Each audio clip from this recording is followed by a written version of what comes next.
From pretty much the present, this is your host, Adam Graham, bringing you a week of old-time radio detective podcasts from 2012. Because these podcasts are many years old, any offers or information included in the podcast may not be valid unless they're currently reflected on our Great Detectives of Old Time Radio website at greatdetectives.net. Here now is a week of old-time radio detective podcast.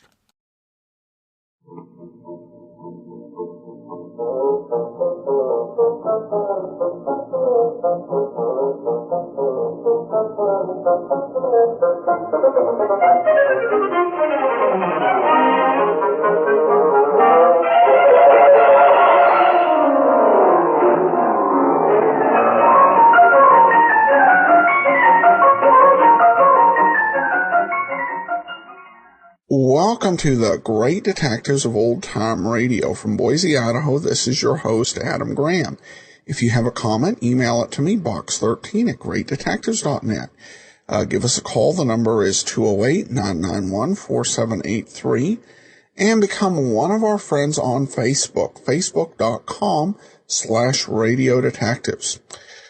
Well, today's episode is brought to you by the financial support of our listeners, and especially want to thank today John, who sent along a donation. Thanks so much for your support, John, and we'll be sending along access to our premium site, which we do with all donations of $7 or more. Here now is today's episode of Barrie Craig, Confidential Investigator, Corpse on the Town. William Gargan stars as Barrie Craig, Confidential Investigator.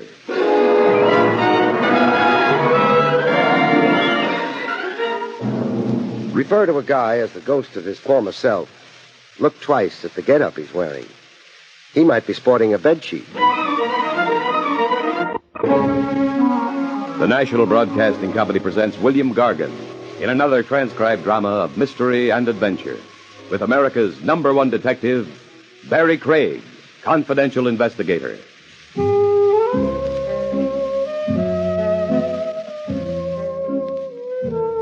Barrie Craig speaking. There's generally a lot more to show business than what people finally get to see from the 480 seat. The backstage, behind-the-scenes shenanigans of what is delicately referred to as the pre-production phases. Brother, can it get wild? Wild and very homicidal. The particular case I have in mind began innocently enough. It commenced up near Yonkers, in a rubble-strewn area that looked like an A-bomb testing grounds in the Nevada flats. The ground floor door I went through read Luther Bassett, Canine Dentistry. Canine Dentistry. Inside there was a guy in a short white medical coat. A pretty patch of hair on his chin in the style of old Vienna. Luther Bassett, I figured him to be right off. I'd never seen a goatee on a Joan. The dog with him was on the operating table.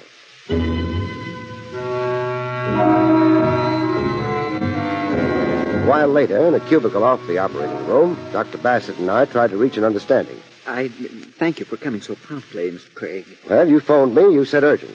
You said liberal payment. I liked your language, especially liberal payment. Now, squelch my curiosity first. What do you fill a dog's teeth with?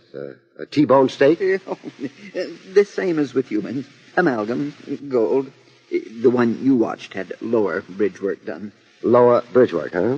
Oh, that dog is a Broadway star. Oh. Fluff. You must surely know him. Oh, when I go to the dogs, I do it on the east side of town, never on Broadway. Oh, what play? The hit comedy Mr. Galooly's Ghost. Fluff plays a big part. Oh, he gets a tremendous salary. High living's ruined his choppers, huh? So, what's the nature of my employment to be, Bassett? Something to do with dogs? Of the human variety. In show business? Yes. Oh, you're also in show business? Only as an investor. Uh-huh. How much? And what theatrical? I have invested $20,000 in a proposed musical fantasy called 2055. 2055? The calendar year 100 years from now. Oh. It is a fantasy about the end of the world. Amusing thought. Who's producing it? Stanton Bishop. And what's your particular anxiety? Rumors that I've heard that the show is overfinanced. Is that bad? Well, perhaps I'm not using the right word. Wait, I think I know. A man has 100% to sell to investors, but he sells 150%. The show opens, flops, loses its nut, but Stanton Bishop isn't a bit worried. He has a load of sucker money salted away. If Stanton Bishop is a swindler and not a legitimate producer, I must know. You must investigate for me. Discreetly. Do you want a retainer? Foolish question. Money in front sharpens my talent.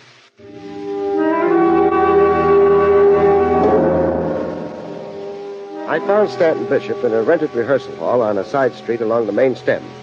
Black Homburg, pink cheeks, yellow teeth, suede shoes. When I found him, he was pulling producer's rank on a lot of long-stem dolls in dancing tights. Girls, tomorrow I want to see more bounce, more jump. The title of the number is A New World is Born. That means leaps and ecstasy. You've got to prove it to the customers. Dismissed for the day. I listened while he complimented the baritone. Mr. Eduardo Bernard, you sang, and all I heard was a television commercial for a mouthwash. Before signing as a lead baritone, you should first have your adenoids removed. You're fired from this show.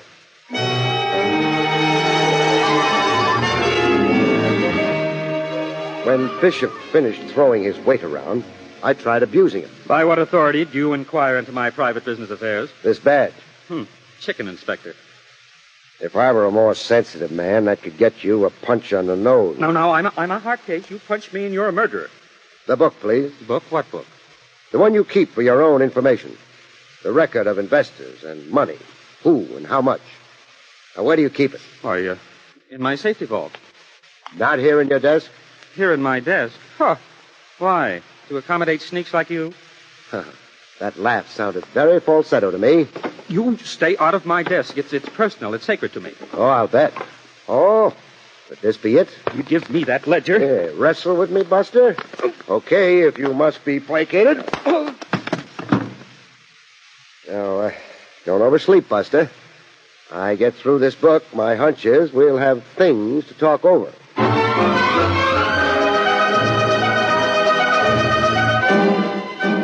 Bishop had his swindle written down in his personal ledger so plainly it looked like a confession to the DA. Bishop came to, and we talked it over. Your musical is budgeted to cost $300,000. You've accepted investors' cash totaling over $400,000. Well, money for contingencies and... Baloney. Who is a show angel named Eloise Finchley? She's in for a cool $150,000. She can afford it. Oh, I would imagine. Craig. What? Eloise Finchley's investment, it isn't exactly a straight stock deal in the show. Then what is it? More of a personal loan to me. You sure thought that little dodge up fast. Well, that balances my books, doesn't it? Take away Eloise Finchley's money, and the cash I have so far accepted is less, mind you, than my proposed budget. I'll believe the personal loan dodge after I've talked to Eloise Finchley. So, what's her phone number? I don't want you telephoning her, Craig. How many times a day must you be rocked to sleep? I'm making a change in that script, if you'll notice, Craig. Uh-oh. And, where was that gun up till now? Never mind. You look more like a hood now than a show producer. More in your natural element. Don't force me to shoot. Hang up that phone and get out.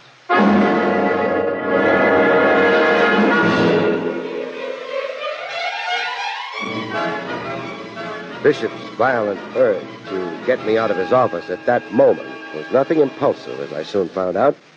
It was strategy, plain and simple. Nor did he go far. Just a motor ride to the nearest Gretna Green. Gretna Green being shorthand for any place where marriage could be completed as fast as a couple could chirp, "I do." I read all about it in the morning papers. It was a Broadway impresario, Stanton Bishop, marries socialite Eloise Finchley in surprise elopement. At my first opportunity, I paid my respects to the bride. In a fancy bridal suite, almost as close to Central Park as the statue of Sherman's horse. Champagne, Mr. Craig? Conversation, Mrs. Bishop. Do you disapprove of my marriage? Your mister will never get through the pearly gates. Is there a man without vices, really, Mr. Craig? How come you eloped with Bishop immediately with my investigation of him? How come? Now, let me see. Yes. He invited me on a motor ride. It was perfect weather. The moon, Mr. Craig, you've never seen such a gorgeous moon. And that was it? Love doesn't stop to reason, Mr. Craig. I've heard. Bishop married you as a cover-up for his larceny. The marriage takes you off his books as an outside investor and puts it in the family. It balances his books. Must we really be so dull, Mr. Craig, so prosaic? I'm a bride.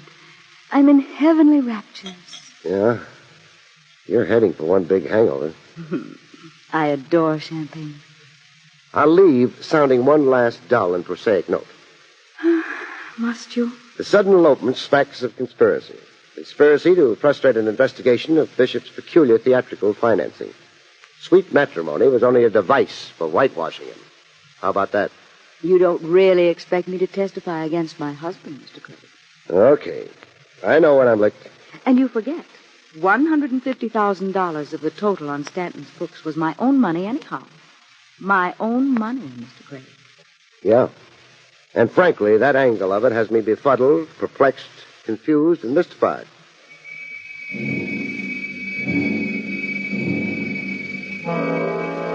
I reported back to my client, the canine dentist, Luther Bassett. Well, who's the dental patient now, Bassett? Another famous dog actor? Oh, yes. This is Rinky Tin Tin. Rinky Tin Tin. Reputed to be a grandnephew of Rin Tin Tin. Wow. Genuine aristocracy. And what show is Rinky in? The World and the Egg. It's a play about reincarnation. What does Rinky play in it? Napoleon.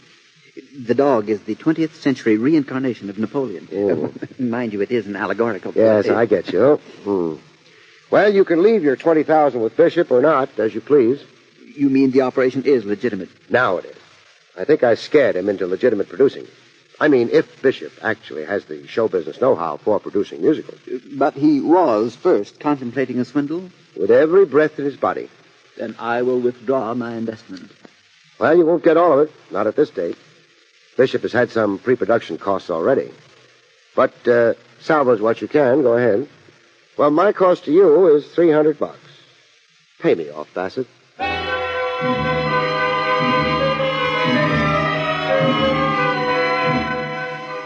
End of case. Only it wasn't. It was just the beginning, as it turned out. The blissfully newlywed Stanton Bishops were doomed to make more headlines. Gruesome ones this time. I saw it first on a street newsstand. Mrs. Stanton Bishop. I could only see that much. Hey, give me that paper, boy. The whole headline read, Mrs. Stanton Bishop killed in street mugging. It had sure been a short honeymoon.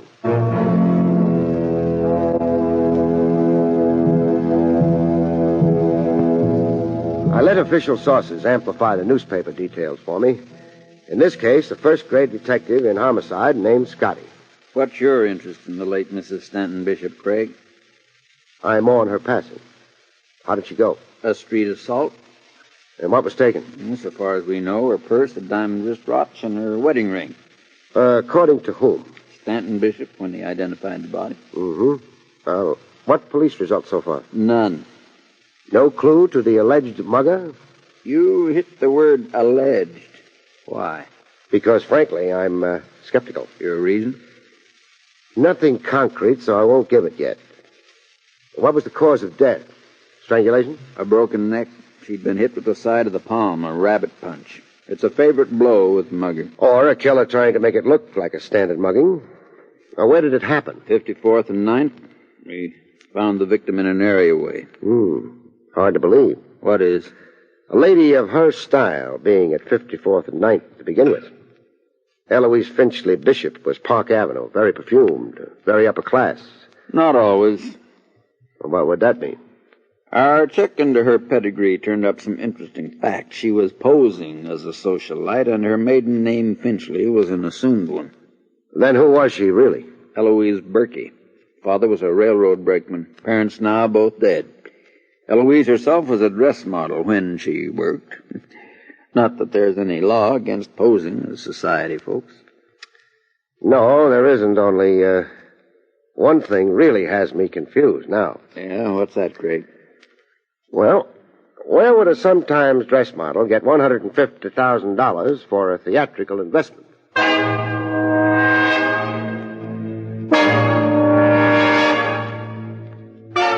I was around the rehearsal hall to give my condolences to Stanton Bishop personally.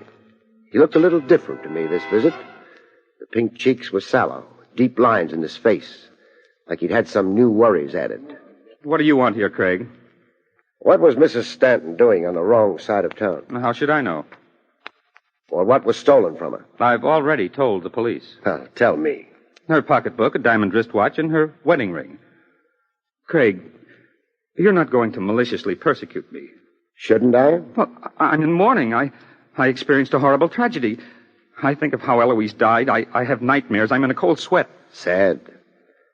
What's happened to her $150,000? Craig, please, not at a time like this. Tough to answer, huh? Look, I'm straight, clean as a new baby. Maybe I had ideas once, wrong ideas, but all right, you cured me. Now, let me live. That depends on how your wife really died. She was attacked. She was robbed. Her neck was broken by some homicidal maniac. Oh, that's how it was made to appear. Then you are going to persecute me maliciously. At least until you explain to me how an ex-dress model was able to invest a fortune in your show. Also, what really was the attraction that got you two married? Heckle me or embarrass me with the police and the public. You'll only make trouble for yourself. Did you murder your wife and fob it off as a mugging by a person or persons unknown? No. I tell you no. I tell you no.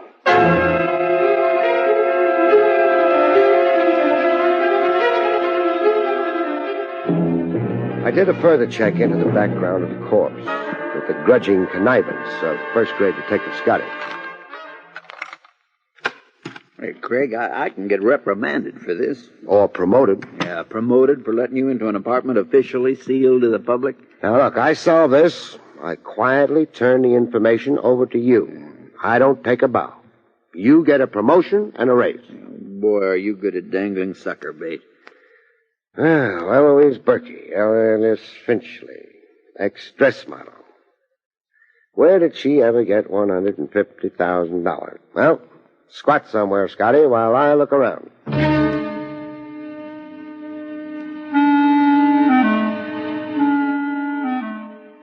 I came up with a ton of stuff, hidden away in bureau drawers, driven packages, and a steamer trunk. The personal stuff nobody ever throws away. Old letters, diaries, a high school pin, and picture albums. Lots of picture albums.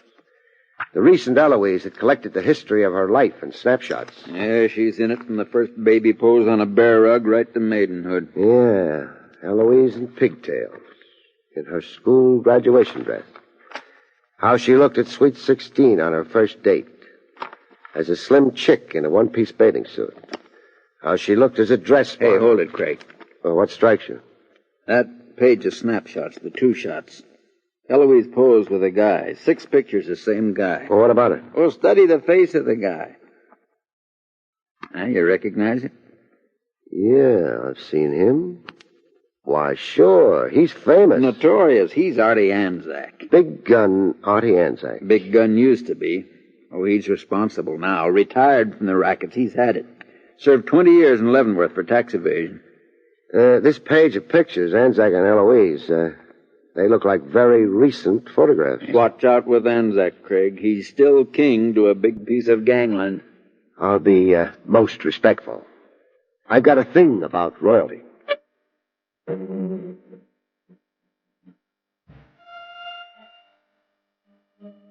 Anzac lived like royalty should. A heavily wooded estate on the outskirts of the city, with a high stone wall around it like the side of a mountain.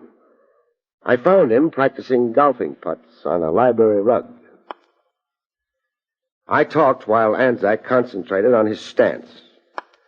When he'd figured out his answers, he gave them to me. Sure I know Eloise. Sweet kid. Sweet dead kid. Yeah. Ain't it a shame? Out walking and that's it. Still, everybody dies. Some just go sooner. What was she to you, Anzac? A babe. I bought her a coat. I bought her one of them foreign cars. And then I moved on to another babe. Period. Period. I'm not poor. Spread the wealth, I figure. Did it bother you when Eloise married Stanton Bishop? No, not a bit. I'm for marriage. My mother was married. I even sent them a wire of congratulations with a load of flowers that cost me a C note.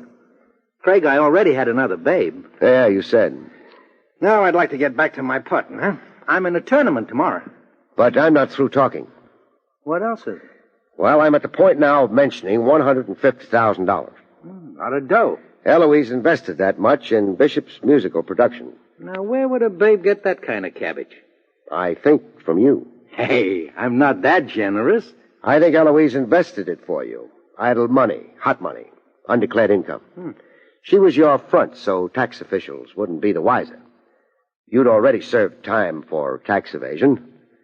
You'd had enough of that. Hey, that's quite an idea you got. Oh, I'm loaded with ideas. I also think Eloise double-crossed you, that she invested the money for herself, and that Bishop knew the source of the money and what Eloise was up to, and that Bishop used that knowledge as a weapon to make Eloise marry him. Now, why would he do that? Oh, he had to make Eloise marry him. I'd been investigating Bishop. I'd found irregularities enough for me to alert the district attorney. Bishop had to find a device for shutting me off. I got practicing to do, Craig. I'm in a tournament tomorrow. I think you murdered Eloise to pay her off for the double-cross. And as an object lesson for Bishop. So Bishop will respect your $150,000 piece of his musical production. I think you're the killer, Anzac. Watch this pot. Huh. Beautiful, huh?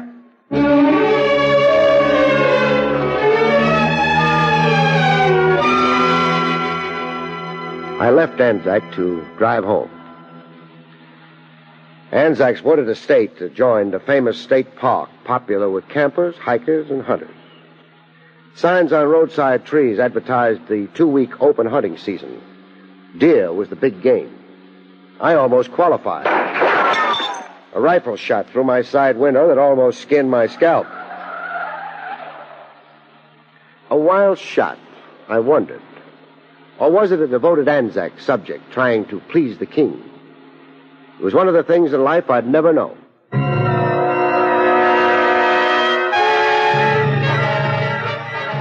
A chain is no stronger than its weakest link. Stanton Bishop figured to be the weak link. An easy mark for a trick designed to get corroborating evidence against a suspected killer. I found him alone in the rehearsal hall, chewing on a dead cigar. Craig, you soured my whole life. Oh, sad. I wonder how nervous you'll be, Bishop, strapped in the electric chair. Strapped? Me, Craig? For what? The murder of your wife. I've got evidence against you. Evidence? Those articles supposedly stolen from Eloise. So? So I've got them locked up in my office safe. Where could you get them? Right out of your wife's bureau. It's a trick. You're lying to me. You're trying to trap me in something. But you can't be sure, huh? You ad-libbed a story of stolen articles to make the alleged mugging plausible. Why were you so anxious to have it written off as an unsolved mugging? Who are you afraid of? Now, you clam up, you'll only be a fall guy, Bishop. Who's the somebody else, Bishop? Come on, it's trembling on your lips. Anzac. Artie Anzac. He murdered Eloise, and I'll tell you why. Oh, don't bother to. I already know why. Now, the guy answering this phone will be Scotty of Homicide. Tell your story to him. From here on, it's his case. Hello, Scotty. This is Barrie Craig. Scotty, I've got a guy here who's going to mean your raise and promotion. Yes, sir. A Craig promise is always redeemable in cash.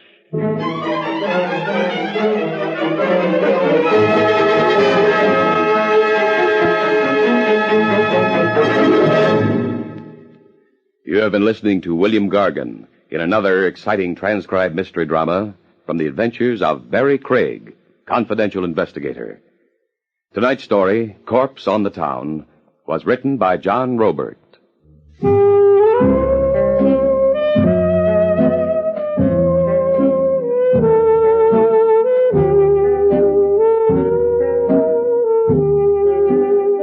Next week, it's the strange story of The Golden Touch, about which Barrie Craig has this to say. In The Golden Touch, a doll with amnesia forgets everything but her alibi when her partner in unholy matrimony takes a second fatal leap out of her arms and into eternity.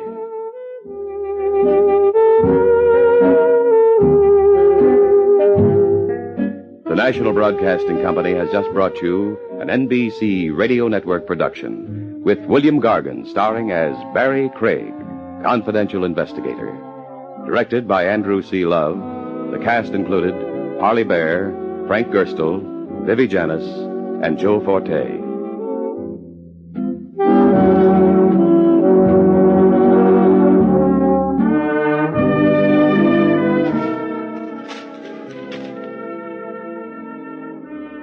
This is the NBC Radio Network. Welcome back. Well, for those of you who are fans of Mel Brooks or movies from the 60s and 70s, you'll notice a similar theme to a famous comedy, The Producers. The Producers, of course, centered on two schemers selling more of a show than they actually had.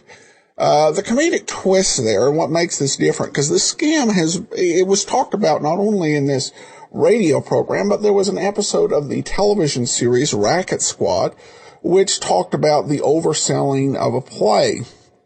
The big comedic twist, of course, was that the play began to make money, which put them in a real fix. A Broadway play losing money, it would not be a terrible shock. But when you pull one of these scams and you actually start to make the money, that's when real trouble comes along. Unless you have Barrie Craig looking into the case, and then you better straighten up and fly right. All right, well, that will do it for today's episode. Join us back here tomorrow for Pete Kelly's Blues, and then on Monday, be sure and join us for another episode of Barrie Craig Confidential Investigator.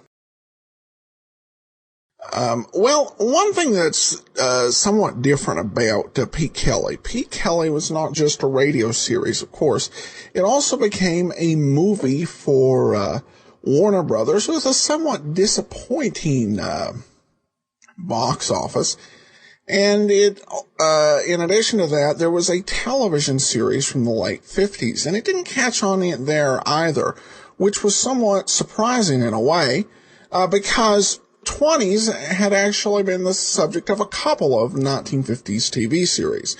The famous Untouchables, and perhaps the less remembered, The Lawless Years. What made Pete Kelly's Blues different than a lot of the programming made about the big 20s and the Prohibition era was that the focus was not on the bootleggers, the criminals, the up-and-coming, the Dutch Schultzes in this sort of golden age of crime, nor was it on the police, those who were fighting them, the Elliot Nesses.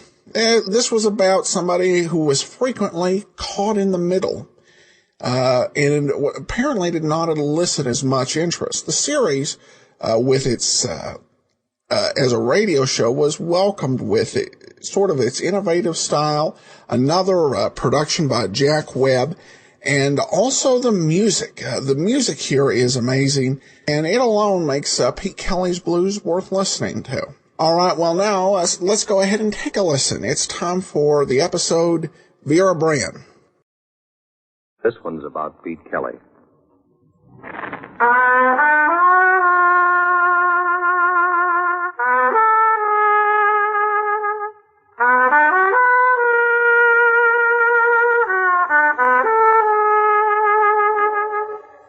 About the world he goes around in. It's about the big music, and the big trouble, and the big 20s. So when they ask you, tell them this one's about the blues. Pete Kelly's Blues.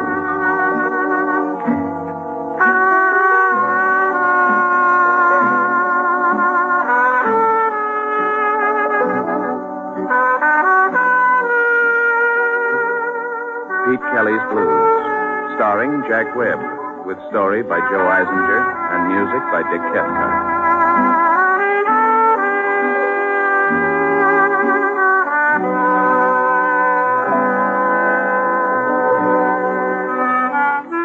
My name's Pete Kelly. I play cornet. You'll find us at 417 Cherry Street, Kansas City. It's a standard speakeasy. Before Prohibition, the building housed a cleaning and dyeing plant. It hasn't changed much. The vats came in handy. still tough to get a clear gin, but a lady likes the idea of a drink to match the color of her dress. The lease is owned by George Lupo. He's a fat, friendly little guy who wouldn't harm a fly. There's no money in harming flies. We start every night about 10 and play till the customers get that first frightening look at each other in the early light. Lupo's working on a scheme to push the dawn back for at least one more hour. I don't think he'll make it, but I wouldn't want to risk a buck against him. The last night, everything was routine until I saw her again. We were just winding up the third set when she came in, flanked with the same deadpan gunsel. She sat alone at the same table, ordered the same drink, smoked the same Egyptian deities, and gave me that same loving look. The gunsel, as usual, nibbled at his drink at the bar, and his eyes playing watchdog for the girl. This was the fifth night, 4 nights running, same girl, same gunsel, same routine. Sit for 5 solid hours, drink, smoke, and work me over with her eyes, reach down deep for a sigh, and leave with deadpan right behind her. Well, I didn't like it. I was beginning to taste salt on my tongue. We went into a finish, and the girl looked once at the gunsel. He nodded, left the bar, and started to the stand.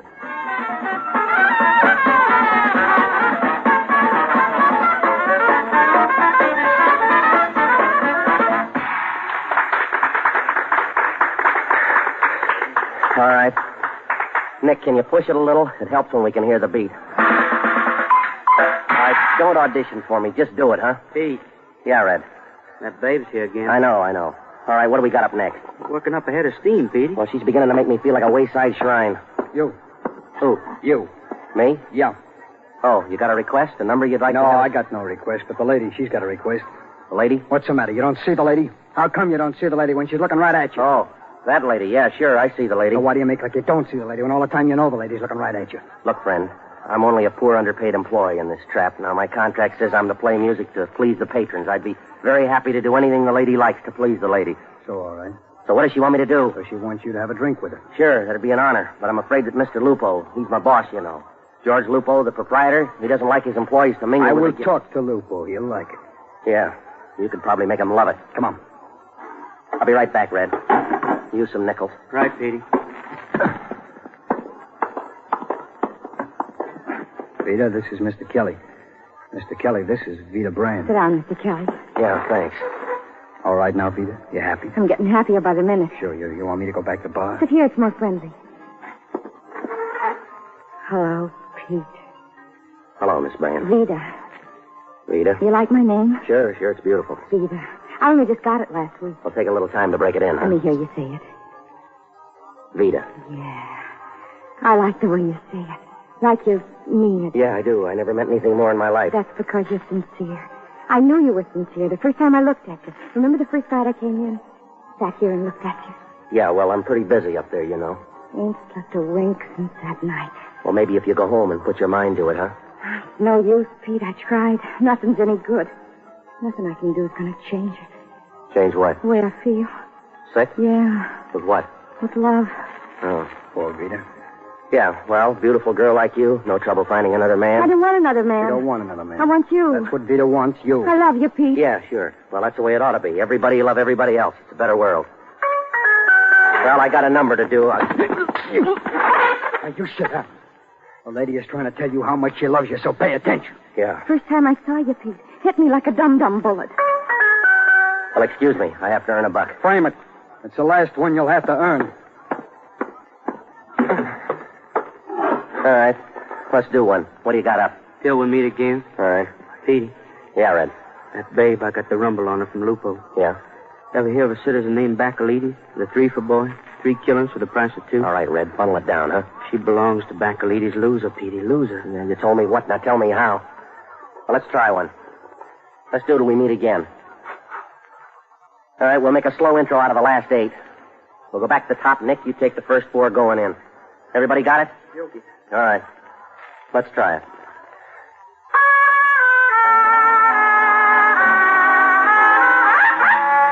Come on, let's all play it, huh? All right, once more. Nervous, Petey? No, I'm not nervous. Now, come on, everybody, once more.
All right. No break. Pete, Gunsel's heading this way again. Yeah, I know. What do we got up next? Bruce, sweet little you and his Dixie one. All right. Now, look, friend, I got a job to do. From it. Let's go. Where? Now, you listen, Buster. This ain't a lollipop poking you in the gut. I can drop you and be out of here before you hit the floor. Yeah, let's go.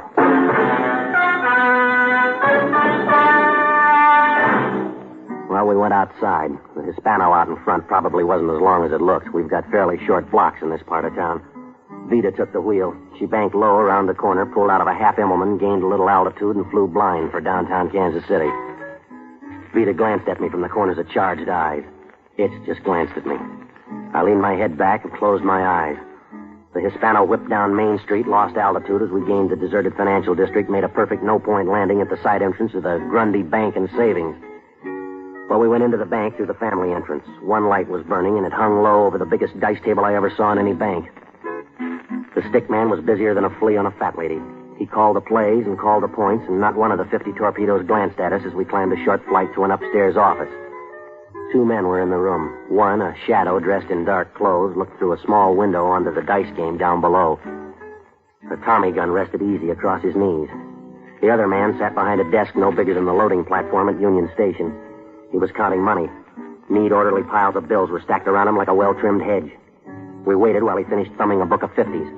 He just held them up to his ear, fanned them once, made a note on a pad by his elbow. Finally, he turned his swivel chair to face us. It was all chin and jaw. He leaned back, made a church steeple with his fingers, threw me a credit manager's smile, and rocked his chair gently to and fro.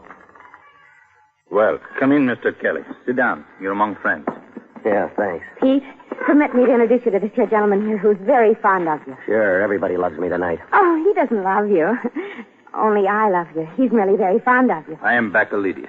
Yeah. He's confused. Ain't he cute? Ain't he cute when he's confused? What is your confusion? How much time do you have? I am at your disposal. Well, now, look, it runs something like this, Mr. Baccalidis. I play cornet, see? At 4:17, I mind my own business. I try not to poke a thumb in anybody's eye. Well, I noticed this young lady here sitting out front, and tonight she asked me to have a drink with her.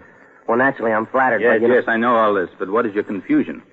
Well, it seems that this young lady here has some kind of an idea that she sort of likes me and... Loves you, Mr. Kelly. Yeah, well, loves me, like you say. Well, I don't figure myself for no Rudolph Valentino, so I get an idea that it's a rib, and especially since I know how both of you... Not both. One. Me, I love Vida very much. Oh, darling, you're sweet. Yeah, that's right, for a fact. And when Vida thinks it over, I'm sure There's nothing more to think over, Mr. Kelly. Vida has stopped loving me. All right, I face it. It makes me very unhappy, but I face it. Now she loves you. She wants you. I know how unhappy this can make her. I do not like for Vida to be unhappy, so Vida and me, we talk it over. We decide you will marry Vida. Thank you, darling. You're sweet. There's nothing, Vida. You know how I will do anything to make you happy, anything. All right, now how about doing something to make me a little happy, huh? But I give you Vida. Yeah, well, I pass. You refuse? Oh, Pete, you don't mean that. You have made Vida cry. I do not like to see Vida cry. Tell her you do not mean that. Goodbye, friend. I got a number to do at 4:17, and it ain't Here Comes the Bride. Yeah. Pick him up. On your feet. You will ask Vida to be your wife. What's the next best offer? Itch, don't hurt him. I won't. All right, Itch. I think Mr. Kelly wants to say something. Yeah. Kelly.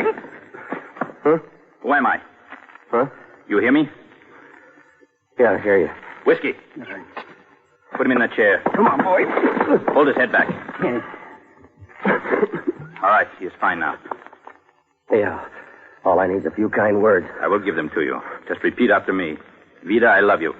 Vida, I love you. Mean it. Vida, I love you. Oh, Pete. Will you marry me? Will you marry me? Oh, darling, of course I will. Congratulations. We drink to it. To the happy bride and groom. Long life. Long life. Long life. Yeah. Now, here's how. Tomorrow afternoon, you and Vida will marry in City Hall. Each will be best man. Then you go on a nice long honeymoon, drive to Canada in my Hispano, which I give Vita for a wedding present. Look, I got a job here in town, 417 Cherry. Go back to that crib. Tell the boss you quit. Tear up your cornet. I'm loaded, Pete. Loaded. All right. Here's a pound of 50s. Tomorrow morning you buy some clean clothes, top to bottom, inside and out. You will meet Vita at City Hall, 2 o'clock. Here's a key to the Hispano. Take it. I'll kiss Vita goodnight. Yeah. Good night, Angel. I'll be the happiest bride in the world. Sure. And you'll be the happiest bridegroom. Yeah, or the saddest stiff.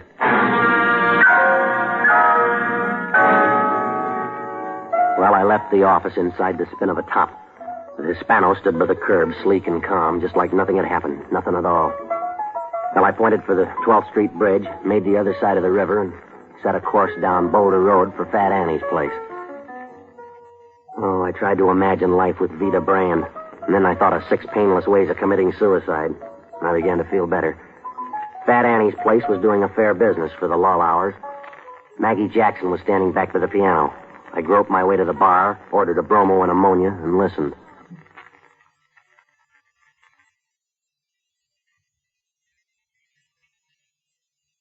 All right, for the wealthy gentleman from Detroit. He needs me. All right, Ray. He needs me. He doesn't know it, but he needs me. And so no matter where he goes, though he doesn't care,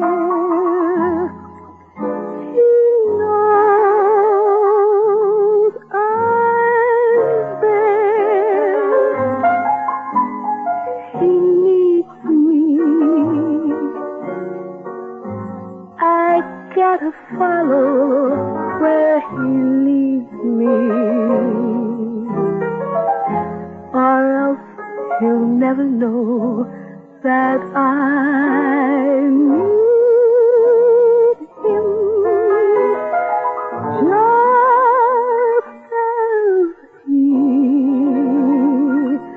needs me. Thank you. Thank you. Congratulate me, Maggie. Congratulations. What for? Let's get back here. I want you to be the first to know. In here. Pete, who worked you over? You ever hear of a nail named Vita Brand? Vita? Why, she don't weigh hardly enough to beat the white of an egg. What do you know about her, Maggie? Nothing much for sure. Only she's Bacalides' package, and that makes her a package nobody tampers with. Nobody. Yeah, nobody but me. Not if you love life, you don't. I gotta. Who says? Bacalides says. Petey, you all right? Till tomorrow at 2 o'clock, yeah. What's then? Then's the wedding. Who? Mine and Vita Brand. Petey, you've gone simple for sure. You know what Bacalides will do to you? Look, Maggie, I just left Bacalides and Vita. He catch you with her? Look, that way I'm healthy. If he catches me without her, I'm dead in my socks. Petey, you're taking those risks too fast. Slow it down a little. Bacalides, he's just crazy about that woman. Remember Albino Artie? He once looked at Vita like Bacalides didn't buy it. That was 6 or 7 weeks ago. You seen Albino Artie for the past 6 or 7 weeks? No, nobody has. Well, hear this. Bacalides orders me to marry Vita at 2 o'clock tomorrow afternoon. Now square it for me. Why? And Vita, what did she say about this? Only that she loves me. She tell that to Bacalides? Right to his platinum teeth. Oh, I'm getting that feeling, Petey, like my grandmother used to get. And what's it tell you? That Vita's preparing herself to be a bride and a widow both in the same day. Yeah. Well, I better move. You do that, Pete. Fast and far. So long, Maggie. I will. And if I were you, I wouldn't stop moving till I heard him speaking foreign languages.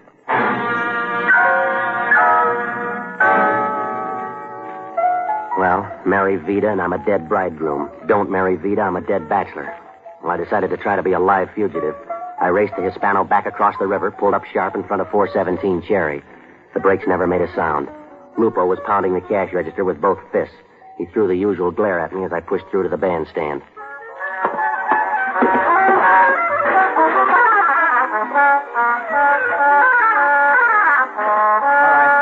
Hold it down, huh? Hold it down. Let's do this one real fine, for me. It's my last time around. See? Yeah, Red.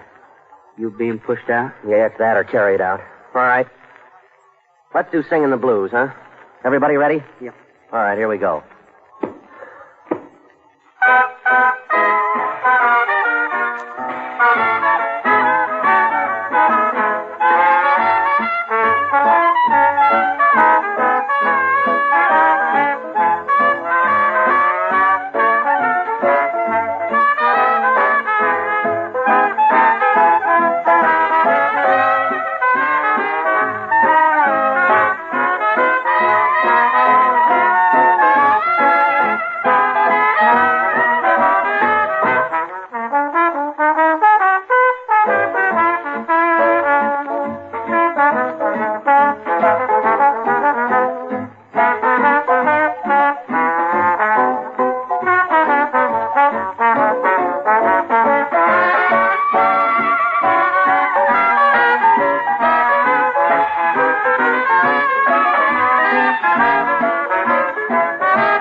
All right, that'll do.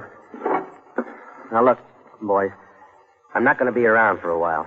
A little business I got to take care of. Well, you'll hear from me, so just keep at it right here until... Red? Yeah, Pete? In the alley, huh?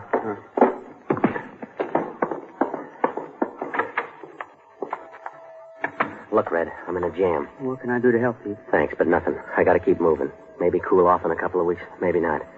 Meantime, try to keep the boys together, huh? Sure. Well. So long, Red. Take care of yourself, huh? Easy. Need anything? A couple of bucks, Erskine? Anything? No, I'm fine. I'll see you.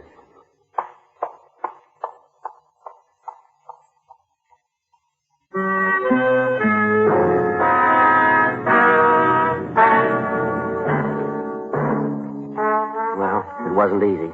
I was going to miss the boys. I missed Red already. No, it wasn't easy. But there was only one exit.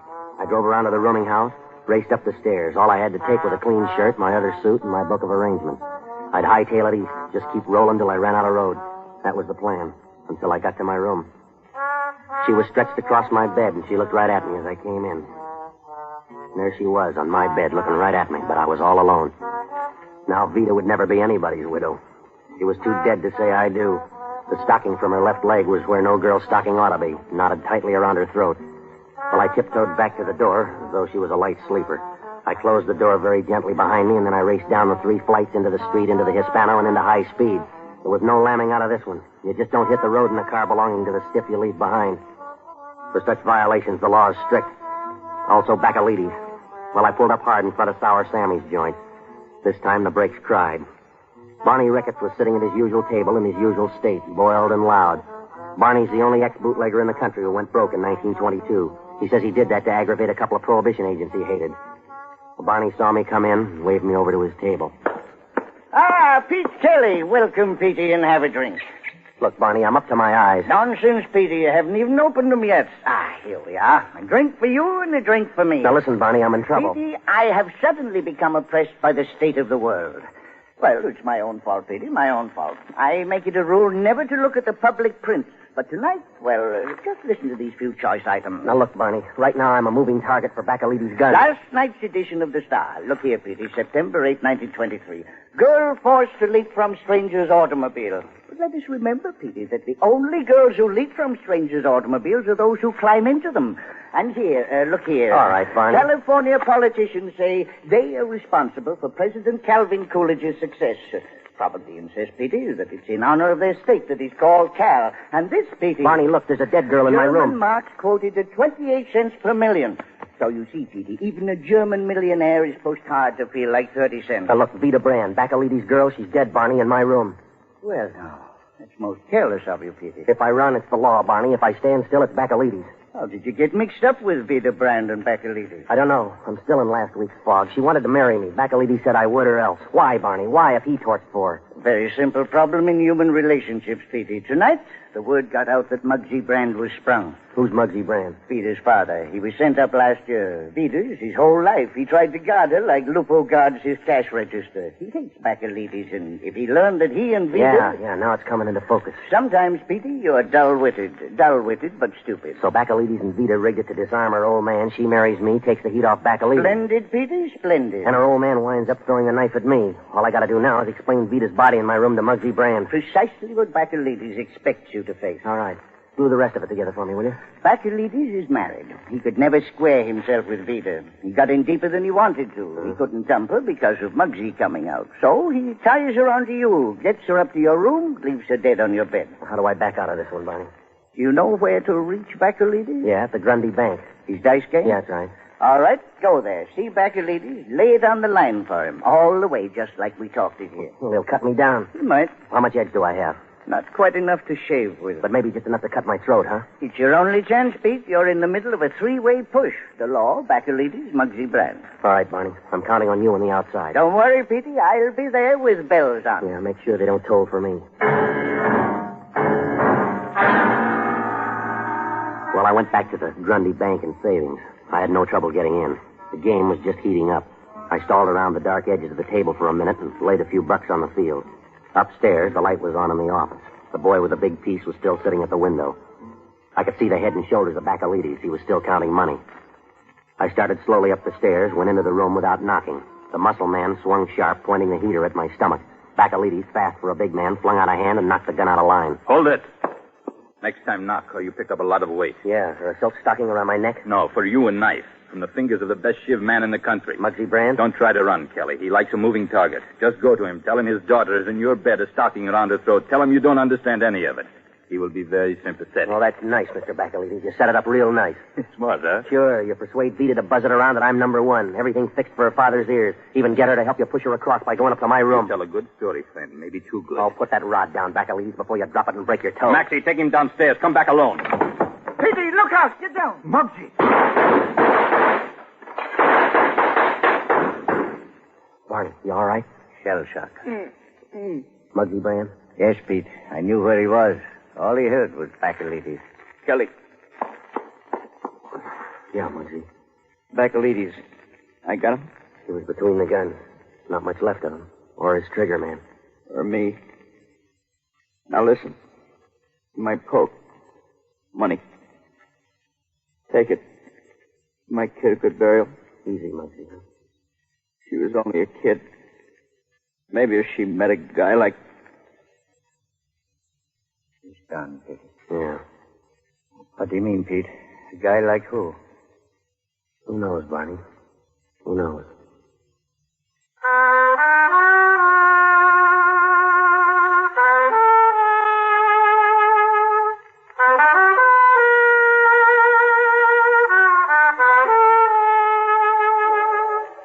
Pete Kelly's Blues, starring Jack Webb, with story by Joe Eisinger and music by Dick Cathcart. Scoring by Matty Matlock.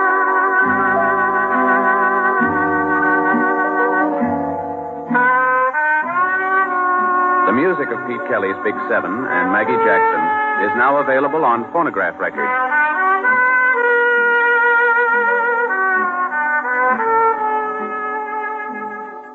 The preceding was transcribed. It's the Silver Jubilee on NBC.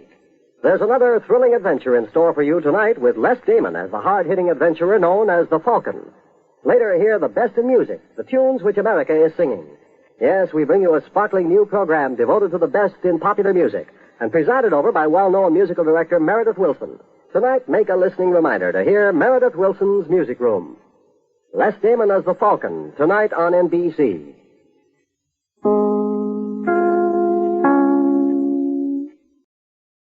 Welcome back. Pete Kelly's Blues is not available in stores on record, though you can pick up some old vinyl on Amazon, where people sell their used copies. But it is still available on CD and MP3 download, which is incredible. Not the radio series, I should say, but the movie. The music from the movie remains absolutely amazing with great instrumental pieces, as well as singing by Peggy Lee and the great Ella Fitzgerald. Really, quite a treat. This music just continues to be very powerful and brilliant. Years after it was first sung, even as all this technology has changed. All right, well, we go ahead and get into listener comments and feedback. Well, we turn now to listener comments and feedback. Greg says, how many Nero Wolfe radio shows were produced? I'm not sure, but it had to be under 20. Under 20. Actually, the number of Nero Wolfe radio programs in terms of episodes produced was 103 between the old-time radio series as well as the Canadian Broadcast Company series. Of course, there's a difference between what is produced and what is actually in circulation. There's only 27 of the old-time radio Nero Wolfe shows in circulation, and all but 2 of those are from the 1950-51 series with Sidney Greenstreet. Well, Christine sends an email. She's from Jamaica. She's emailed before and said, I just listened to your post-show comments on episode 679 of Sherlock Holmes, The Adventure of the Veiled Lodger. Just so you know, Horlicks is a staple in Jamaican supermarkets. I never wondered about it before, but it's really interesting to know that this product that existed over 70 years ago is still in existence today. I grew up with Horlicks and Milo. There's another one for you to look up, and both are still sold here. I wonder what new products today will still exist 70 years from now. I wonder if Horlicks will still be around. Well, from everything I've gathered from reading about Horlicks online, it's very popular in certain countries. Jamaica was one that was listed. In addition, India and Pakistan was something that the Indian soldiers who were fighting, under the British, when they went home, they took Horlicks home as a dietary supplement. So it's very, I suspect it will be around in some form. It's kind of odd that it's still in existence, but not sold in the United States unless it's like at a specialty store. But definitely still being enjoyed around the world, and from the few containers I ordered of it, it's definitely worth consideration. But I'm always fascinated when I hear shows. Most of the shows we listen to are, the products aren't around, like Clippercraft or Petri Wine. But, then you have Chevron stations, and it's very interesting what products tend to endure. Of course, Lever Brothers sponsored a lot of old-time radio shows, and they're still out and still selling soaps, so it can be pretty incredible. It'll be interesting to see how many, particularly of these tech companies out there, end up surviving into the next century. All right, well, that will do it for today. We'll be back tomorrow with Let George Do It, speaking of Chevron, and then join us back here on Tuesday for another episode of Pete Kelly's Blues. Well, I do want to encourage you before we get started to pick up a copy of my ebook, All I Needed to Know I Learned from Columbo. In there, we take a look at 7 great detectives, a little bit about their life and history, including Nero Wolfe, Sherlock Holmes, Columbo, and Monk, and then we see what life lessons we might draw from their histories. Ebook is available for $1.99. It's available for your Kindle, also for your Barnes & Noble Nook, a Sony Reader, and Kobo readers. You can also buy it for your iPad by going to smashwords.com and picking it up there. All right, well, now it's time for today's episode of Let George Do It, Uncle Harry's Bones. Personal notice. Danger's my stock and trade. If the job's too tough for you to handle, you got a job for me, George Valentine. Write full details.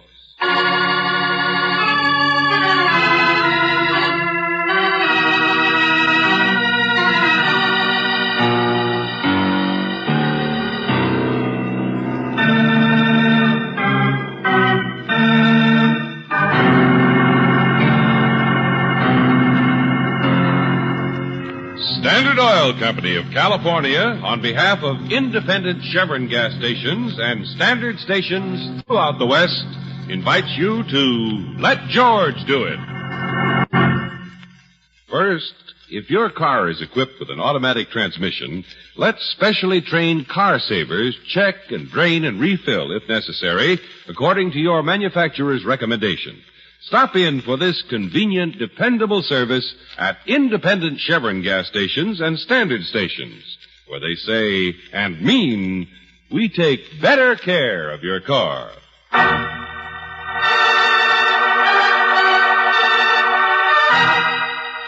Now, tonight's story, Uncle Harry's Bones, another adventure of George Valentine.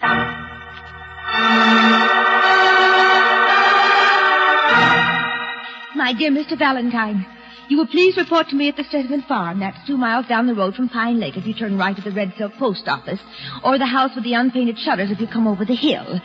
I want you to clearly understand that you're working for me, no matter what anybody says. And Lordy knows the people around here know how to say things. For instance, they all say Uncle Harry is their uncle, but he's not. He's mine, and nobody else's. Mr. Valentine, please come quick. My trouble is I don't know if Uncle Harry is Uncle Harry or somebody else's who's not important. I've got to find out. Now, don't you think? Sincerely, Sophie Sturdivant.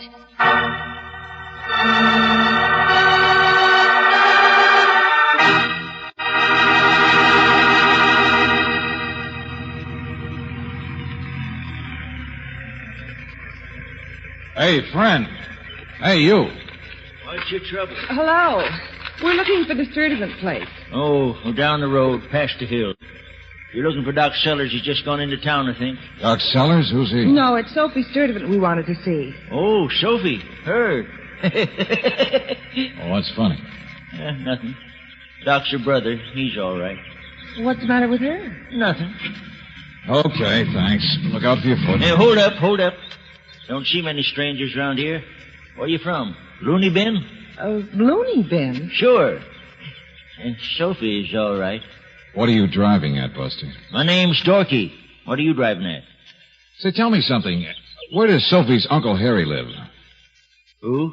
Uncle Harry. Some kind of a character around here, I get it. Nope. No Uncle Harry around here. But she wrote... Look, this is a nice, peaceful place. People don't like strangers making trouble. None of my business, none of yours. Let well enough alone, I say. You'll live longer.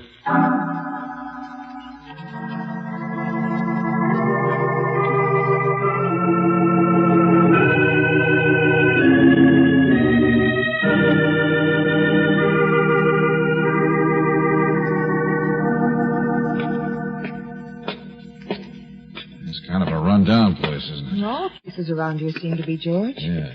Red Silk, I figured that out. Used to be a big breeding farm up in this neck of the woods. I don't know how people earn a living now. Mrs. Sturdivant? The door's open. She's probably out back in the kitchen. Mrs. Sturdivant? Sophie? She's not in the kitchen, George. Of course she's not. Huh? What do you think does the cooking around here anyway? Hello. Yeah. We didn't mean to walk right You must in. be Doc Sellers. Well, I ain't Abraham Lincoln. You looking for Sophie? Uh-huh. I'm George Valentine. This is Miss Brooks. I seen your car out there. Just come in myself. Hey, sis! Come to the party. You're a doctor, are you? Sure. Want a pill? Here. Oh. Pretty good size, huh? No, I haven't practiced for years, but I still got these. I was over trying to unchoke a neighbor's horse yesterday. Eminent Sawbones, that's me. Uh-huh, you're a vet. Yep. Retired livestock killer. Sophie!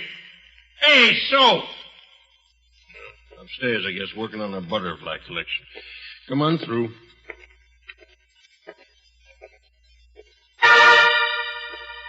Sophie, for the love... You must have fallen down the stairs, George. I'm all right. I'm Here. all right. Get over to the couch. I'm all right. Clumsy ox, what'd you do, trip over your own feet? Oh, here, let me. She didn't fall downstairs. Huh? Yes, I did. That's what I must have done. But how did your face get those blotches on it? How'd you get that black eye? No one hit me. What'd you say that for? I mean, I fell, that's all. Look, did somebody slap you, knock you No, down? no. Well, who was it? Why? When did it happen? Oh, stop it. We've come to help you, Sophie. So why won't you tell us what... Oh, Huh? Huh? What are you looking at me for? no reason. Just wondered why she's still so Oh, scared. no, that's ridiculous. Doc's my brother. Oh, hey, Douglas! Douglas, come on in here. Is Douglas with you? Yeah, just got back from looking at the old office. Oh, what did you find? Nothing, not a blame. Oh, look, both of you. What are you talking about? Yes, Doctor, what is it? What do you want? Hey, Valentine, Miss Brooks, Douglas Kent. Just as you know, I'm not the kind of man beats up his own sister. How do you do? Why? Sophie, what's happened? I'm all right, Douglas. Doug here's another crazy, eager beaver like Sophie is, Mr. Valentine. Going off half-cocked with the Mr. Valentine's here to help us. Isn't that right, Sophie? He's here to help find out. Oh, look, will somebody please explain what this is all about? No, I think that perhaps I was wrong. What? Mr. Valentine, I shouldn't have been so hasty in writing. Uncle Harry, that's what it's all about. Uncle Harry? No, Douglas and I only thought... Oh, be quiet, Sophie. You started it, let's finish it. Come here, I'll show him to you. Show him? Uncle Harry, the great Uncle Harry, so they say. There, see for yourself. Skeleton. Nothing but a skeleton. Uncle Harry's bones. Says you. I was out fishing in the lake, Mr. Valentine, and my line got tangled, and here he is. But just a skeleton. I don't see how you can tell. Who was Uncle Harry? Man disappeared 5 years ago. Man who bought out the breeding farms, a hermit. Sophie's uncle. Uh-huh. Well, look, I don't know much about anatomy, but is a shin bone supposed to look like this? Well, go on, Doc. Tell him. Oh, sure. Jump to conclusions, yeah. I made the mistake of remembering that I once said a fracture for Harry, that's all. It's what I get for playing MD. We've been downtown looking for the x-rays in Doc's old office. We were going to the barn, too, to check in his old trunks and things. You see, I thought that if we could find the x-ray that he took 5 years ago, it might give us a positive way of identifying... Bones are bones. It's not going to tell you anything. How about this? Piece of rusty wire tangled around his leg. George. The lake is full of stuff. It don't mean anything either. But it means something if we knew his leg was tied with wire before he died. Exactly, Mr. Valentine. That's just the way See, everybody who reads mysteries goes off half-cocked. Well, what kind of a skeptic are you, Doc? Why don't you think it's Uncle Harry? Mister, I don't think one way or another. Only lots of people come up summers to fish in that lake. Could be practically anybody. Okay, Doc, I'm going to go with you to keep looking for that x-ray. Douglas, get the local sheriff up here as fast as you can. And tell him to send for a police x-ray man, too. Brooksy, take care of Sophie. Look, I'm just as upset about Sophie as Don't you are. bother, Doc. I finally got the idea. It's a skeleton in the closet we're after. Well, come on, then. We're going to start opening doors.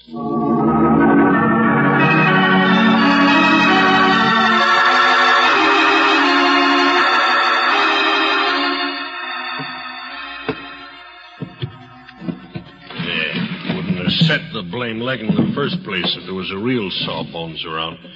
Blasted bunch of recluses in this part of the woods. Yeah, sure. Let's try this box here. Old Sears Roebuck catalogs.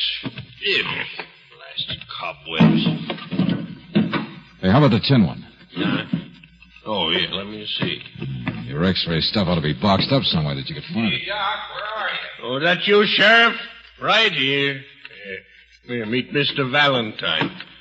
We're some cleaning out an old attic. Hi. Don't stick your paw at me, young man. Well, what's your trouble, Sheriff? Don't you like to know what's going on in your territory? Know all about it. Don't need any city boys to come telling me what my job is. Uncle Harry disappeared 5 years ago. Let's leave him that way, I say. You're not interested in skeletons, huh? Sheriff, I think I'd like to have a little talk with you before quit your blabbing. Give us your pocket knife. Oh, yeah. It's airtight box. Maybe you got it. I don't know. Yeah, sure. Yeah, that looks like negatives.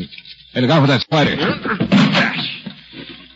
Open up closets. Gotta expect being bit. Here. Let's see.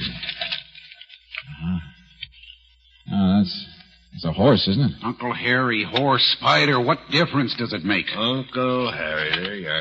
Name, date, chin bone. That's him, all right. Here, let's get it in the light. Well, Doc? Well, could be the same as the skeleton. Looks the same to me. Set crooked on top there. Like 100 others, I suppose. Holy smokes, Mr. Valentine, I can't tell for Sheriff, sure. did you get that police x-ray man? Yeah, over at the house. Mr. Kennedy. Okay, give me that x-ray. Come on.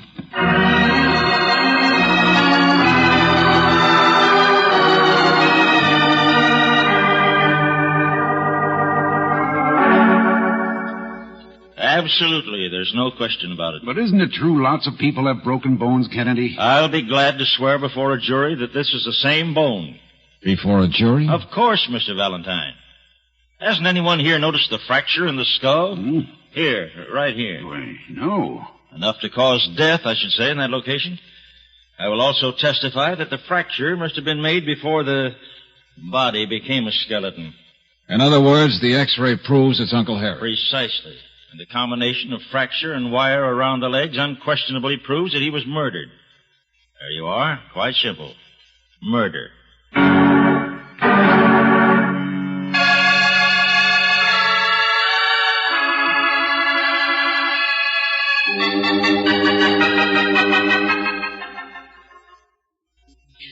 I knew it was Uncle Harry, all right, Sheriff. The important thing is who did it. Sure, Sophie. Now me and Mr. Valentine Wait a minute. Listen to her. Young lady, I've known Sophie for years, and anything... But she knows who killed him. She what? Of course I do. And I always knew it had happened, too. And that's why I hired you, Mr. Valentine, to catch him. Somewhere in Manitoba, Canada, I think was the last place. You know, he sends me checks. You see, that's because he feels guilty about the way he treats me. Harry was a skinflint, a miser, a bloodsucker. I've sent descriptions. I've had detectives after him lots of times, but they've never been able to Wait catch a minute, please, both of you. She's talking about her husband, George, her second husband. He only married me because of Uncle Harry's money, and I was the relative, but Uncle Harry was too smart for him. He'd never give him any. Oh, no, not him. Sophie, why do you... Bunker, his name is, and when you find him, you'll hang him, won't you, Mr. Valentine? I know Bunker did it.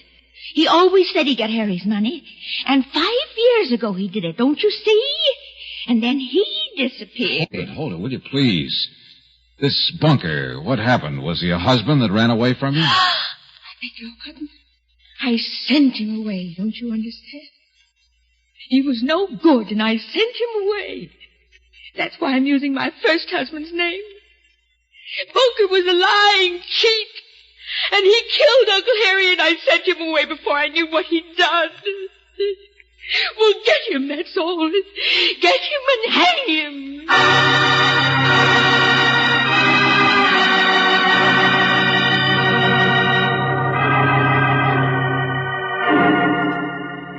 And now, Valentine, will you listen to the voice of reason for a minute?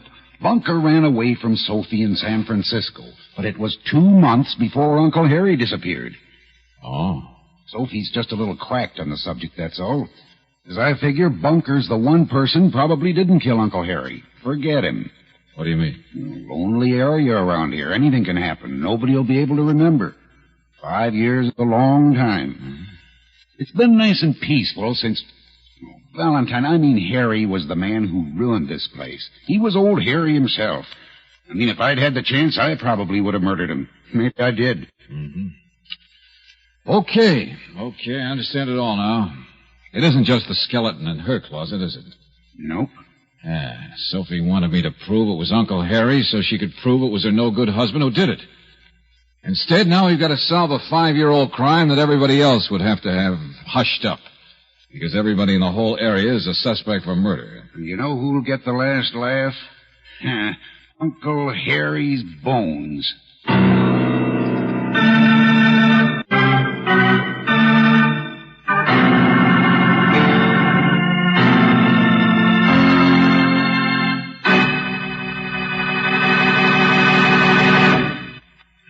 We'll return to tonight's adventure of George Valentine in just a moment.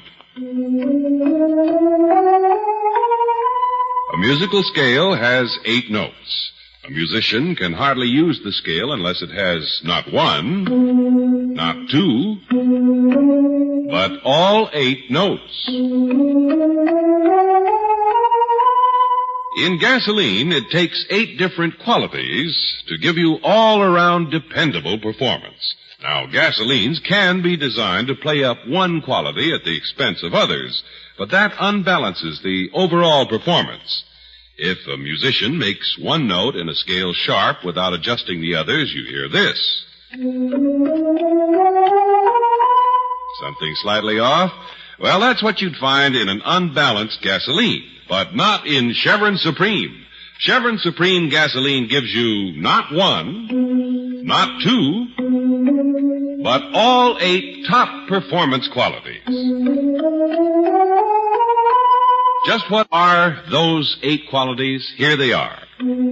Area blending quality, mileage, power, anti-knock quality, vapor lock prevention, starting quality, warm-up quality, acceleration. These are the 8 qualities that mean dependable performance in your car. Count on Chevron Supreme to give you not one, not two, but all 8 high-performance qualities.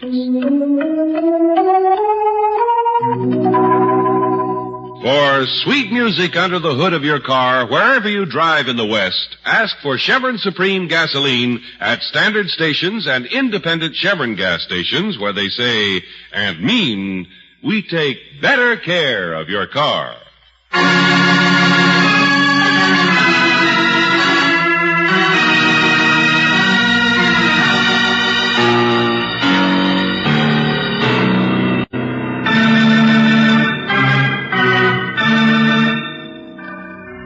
And now, back to tonight's adventure of George Valentine.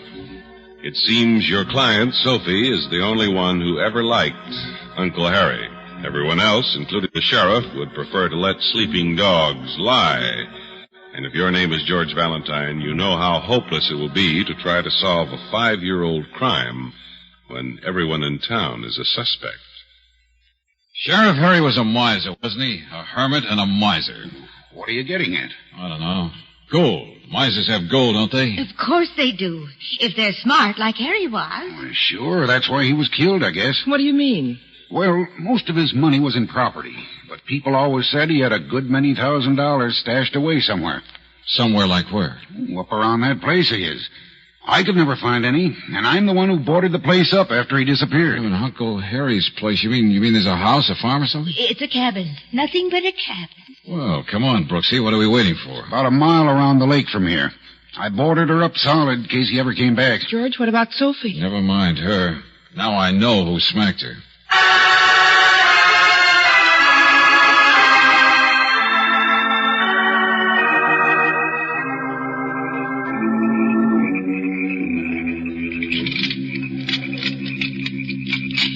Not much of a cabin for a rich man, is it? No. We are. No. At least he kept it neat and clean. Turn your flashlight over here. Oh. Just a desk, that's all. You think there's any point in running through it? Not if you're looking for money. Listen.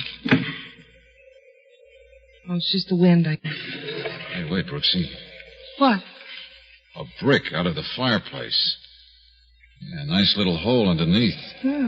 Maybe Uncle Harry did have some money. Sure, of course he did. What's the matter? Hole in the mattress. Place for a box. Oh. Hey, look out. Oh, I tripped. Well, there's nothing funny about it. Yes, there is. Loose board, Angel. This place is honeycomb with old hiding spots. Yeah. All of them empty. Look, here's a coin. This one wasn't empty. I mean, once upon a time. None of them were, from the looks of it. Hey, that doesn't quite make sense, does it? What do you mean, George? With the kind of tough old guy that Harry must have been. I don't... Stop, Angel. Get down. Turn off that flashlight. George? Take it easy now.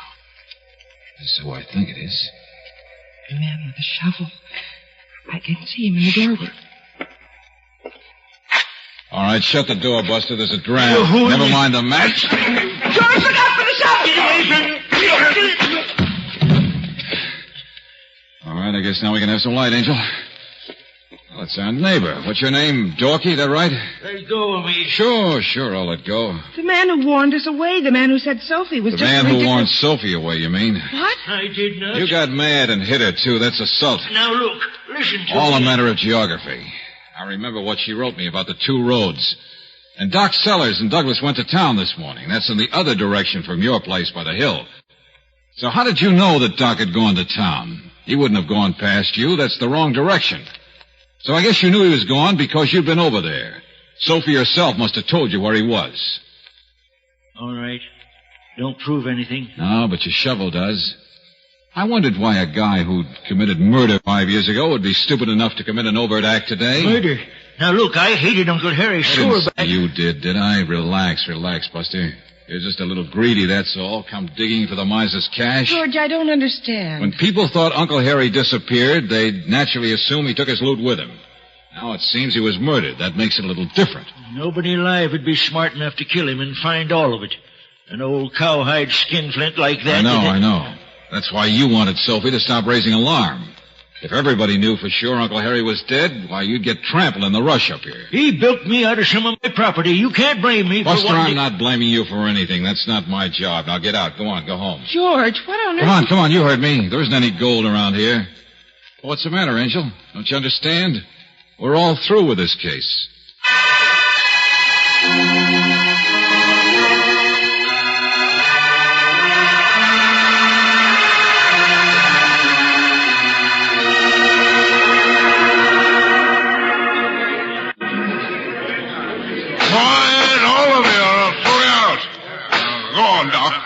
Sure, Coroner. There's not much to say. I've given my testimony. He's identified the body. That's all we need from Doc Sellers. Well, Sheriff, who has got something to say? I understood this fellow Valentine had caught somebody up at Uncle Harry's shack. I know this isn't a court, but we sure want to hear everything that... I haven't got anything to add, Coroner. Now, see here, Valentine. No, Coroner. I'm all through with this case. I'm on my way back to the city.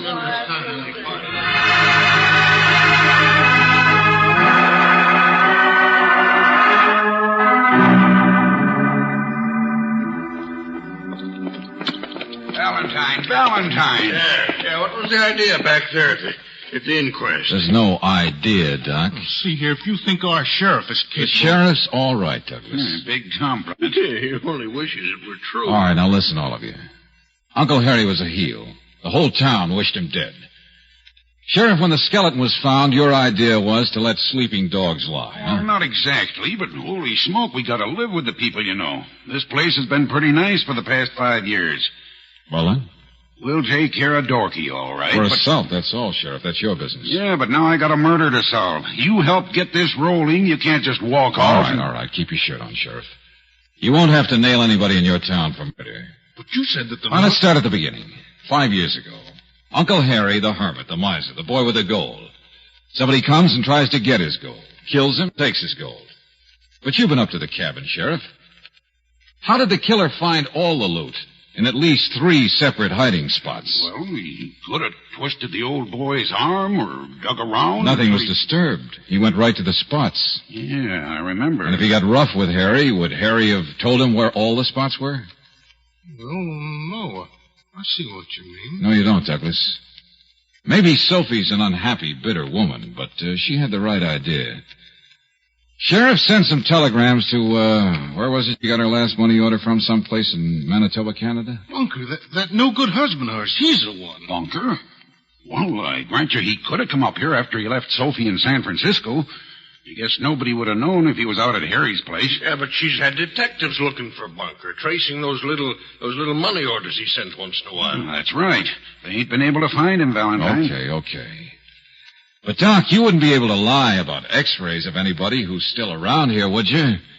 I mean, right out in public court and all? No, you couldn't do that. You'd be caught up. What are you talking about? Perjury.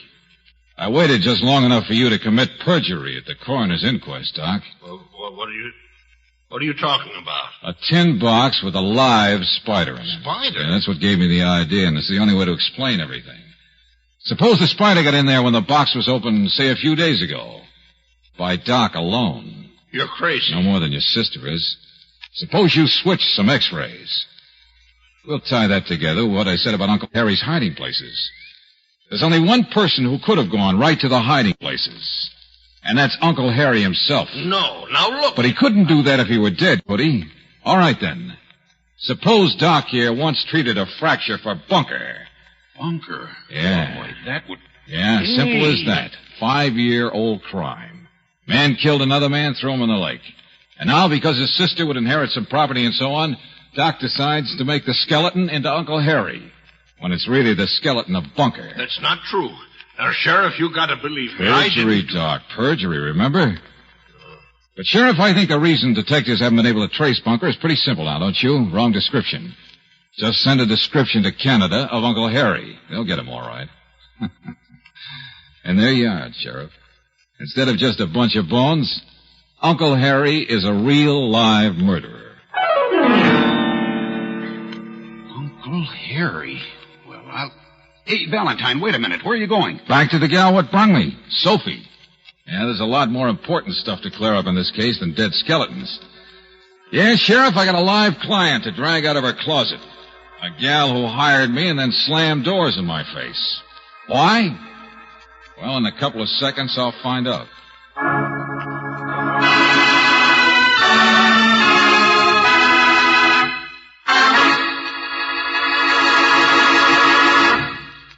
New RPM motor oil is the finest engine insurance you can buy. Compared with today's premium type motor oils, as designated by the American Petroleum Institute, new RPM cuts in half the wear rate of critical engine parts. No wonder in the toughest test a motor gets, new RPM doubles engine life between major overhauls due to lubrication. Ask for it at independent Chevron gas stations and standard stations where they say and mean we take better care of your car.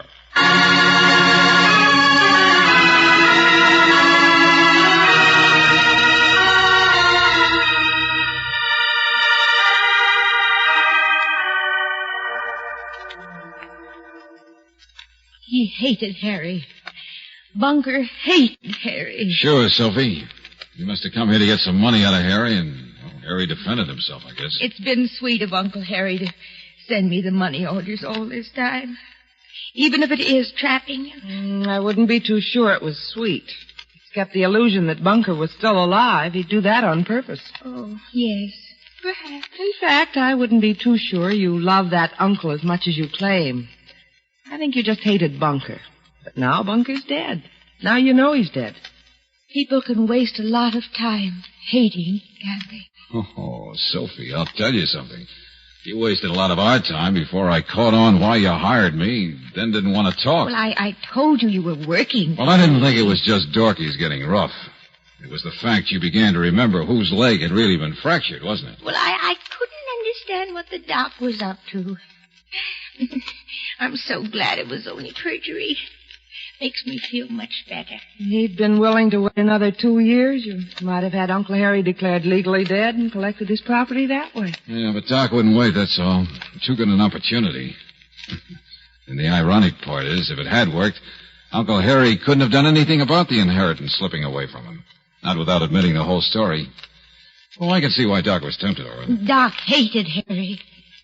Such a waste of time. You said that before. About hatred being a waste of time. I collect butterflies, you know. People say I have about as much brains as one. But anybody who wastes time is crazy. Yeah, sure. Butterflies, I suppose so, yeah. He's stupid, isn't he?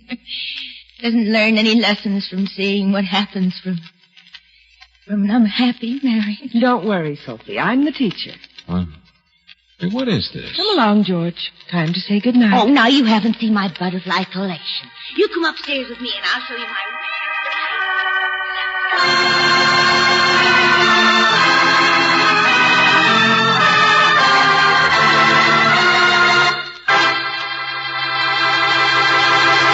Tonight's adventure of George Valentine has been brought to you by Standard Oil Company of California on behalf of independent Chevron gas stations and standard stations throughout the West.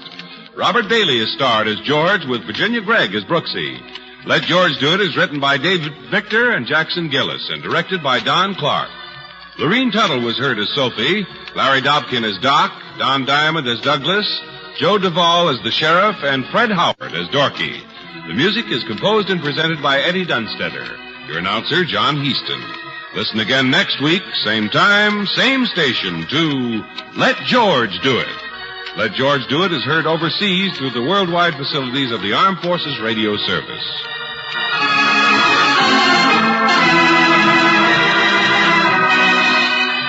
This is the Mutual Don Lee Broadcasting System.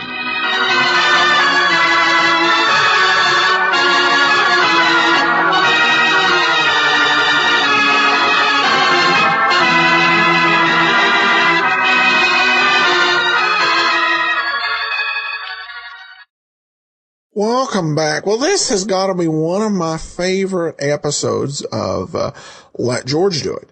To be honest, I've heard this particular episode. This is my third time. I heard it once just kind of randomly listening to an OTR station. And then again, I heard it when I was listening through the radioarchives.com set. They had the version that was done on the Canadian stations and the Harry Government production. You know, I think that George just operates this case so incredibly smoothly. In the end takes a definite twist because we had all taken for granted who the corpse actually was in this case. So, this was, I think, a very good and surprising twist. Well, we turn to listener comments and feedback with this Facebook post by Bob McGee, who says, I'm enjoying these wonderful old shows. I've listened to many the past few months as I recover from surgery. Thanks for giving me a theater of the mind to recuperate with. I close my eyes and am in the midst of a mystery. Thanks. Well, thanks so much, Bob, and definitely that sort of feedback makes it all worth it. All right, well, that will do it for today. We will be back tomorrow with Sherlock Holmes, and then join us next week for another episode of Let George Do It. Well, today's episode is brought to you by the support of our listeners. Thank you so much for all of your support. And now it's time for today's episode of Sherlock Holmes. This one is called The Black Guardsman of Braddock Castle. So enjoy.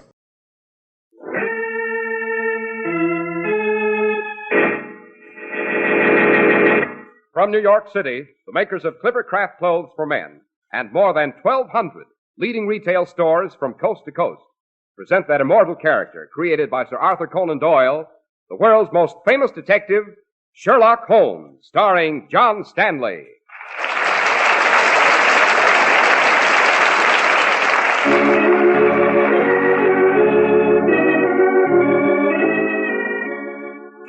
This week's story, The Black Guardsman of Braddock Castle. Holmes, it's black as pitch down here. You say we're in the lower dungeon of the castle? Quite, and below sea level, too. Note how cold and clammy these stone walls are, Watson. Yes, but they're no colder and clammier than my flesh. I don't like it, Holmes. I don't like it at all. Prowling through a deserted castle, stalking a medieval apparition, a legendary ghost. It happens to be the other way around, Watson. Huh? What do you mean? The ghost is stalking us. Listen.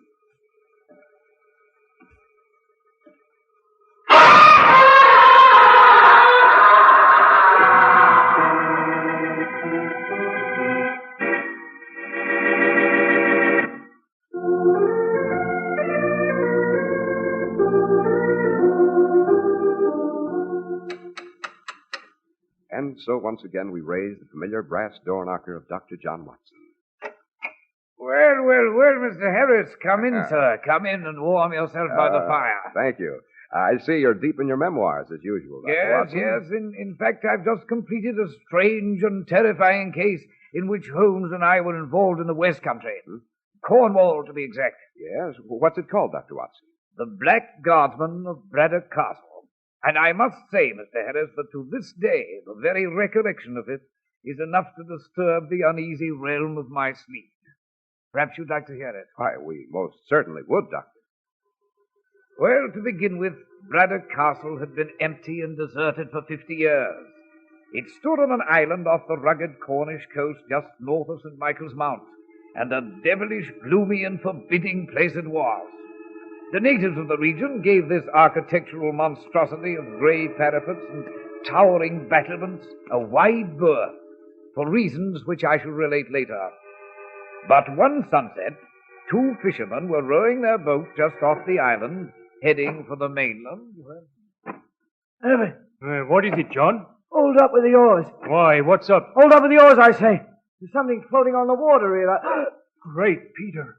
It's a... Aye, it's a body. A human body. And fair waterlogged, too. With naught but the legs showing above and the rest under water. Oh, great Peter. Here, Herbert. Give me a hand now. We'll pull him into the boat. Aye. Easy now. He's steady, does it? Hold his legs down and drag him over. We'll soon see who this poor beggar might be, Herbert. John! Oh, John, look. Aye. There's no head on him. The beggar hasn't got a head. Oh, it's cut clean off. Lord bless us, it's... Herbert, look! Where? On the North Tower. Yonder on Braddock Castle. John, it's him. It's him. Aye, curse him. Standing there, black against the red sun, with his axe on his shoulder, looking down at us, laughing at his work. He's done it again. The Black Guardsman of Braddock Castle. He's swung his axe again.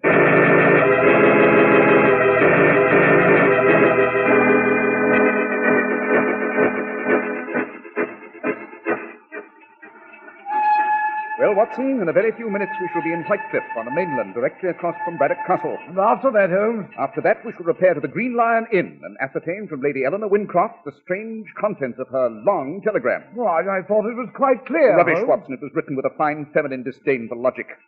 All we can gather is that her brother, Sir Alistair Wincroft, last lineal male descendant of the Earl of Braddock, was found floating on the water of his ancestral castle with his head severed from his torso.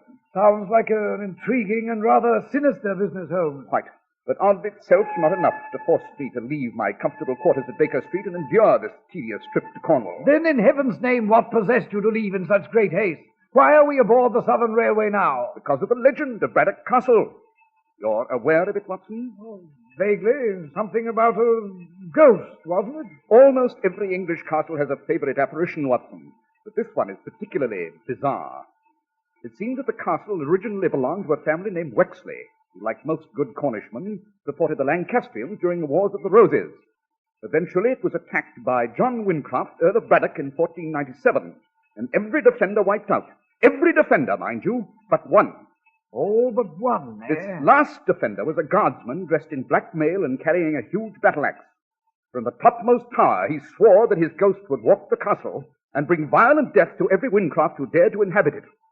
After that, he flung his great battle-axe down among his tormentors and leaped to his doom. Good Lord, Holmes. You're not inferring that this ghostly axeman chopped Sir Alistair's head from his body? I'm inferring nothing until I see Lady Wincroft, Watson.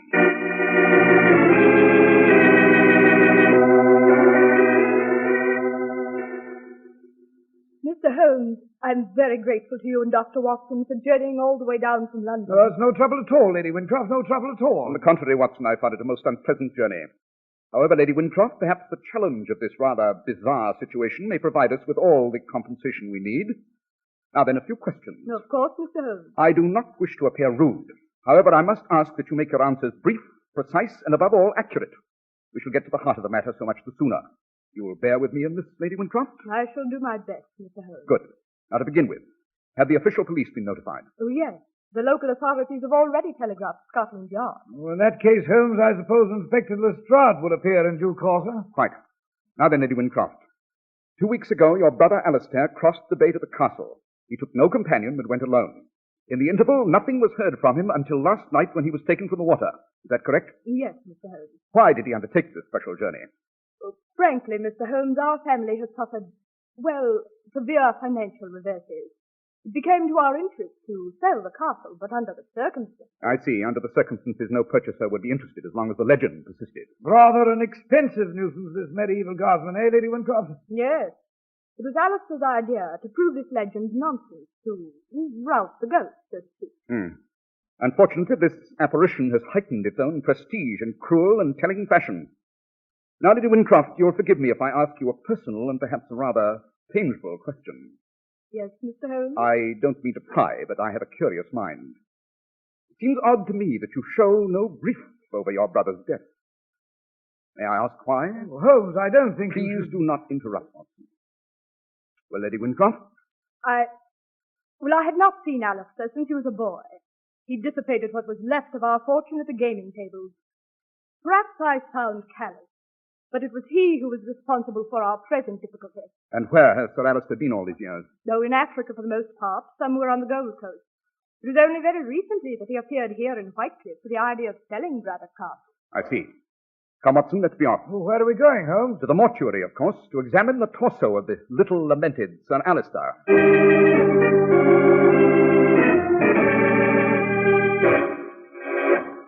Remarkable, Holmes, remarkable. A clean and terrible amputation worthy of a surgeon's skill. You know, I don't... Holmes. I say Holmes. Yes, Watson. You're not even looking at the place where the head... I'm not interested in the head, Watson. It's the man's hands that tell the story. His hands? Yes. Observe, Watson. Here is the signet ring of his family. But note the fingernails, and particularly the black substance beneath them. Ordinary dirt, it appears to me. Rubbish, Watson. If it were dirt, the action of the water would have cleansed it from the nails days ago. No, that black substance is tar. Tar? But what the deuce does that have to do? Come, Watson, you and I got to cross the bay to Braddock Castle and try to flush our ghostly quarry. Well, you mean tomorrow, of course? On the contrary, Watson. I mean, tonight.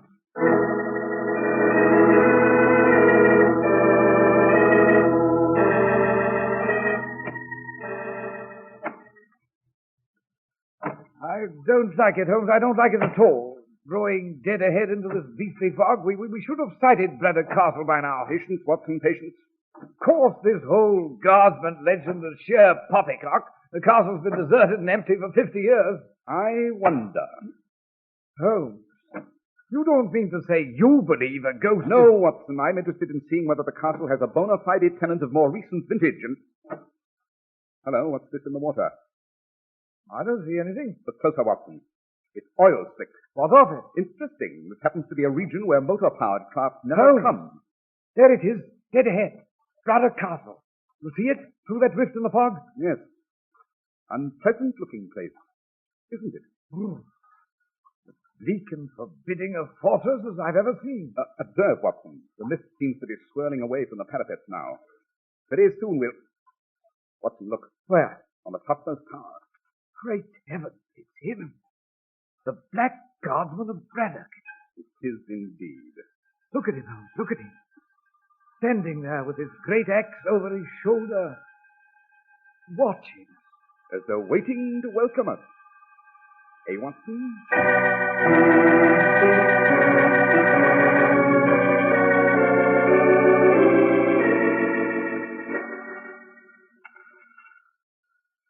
Well, Watson, there's Braddock Castle just across the moat.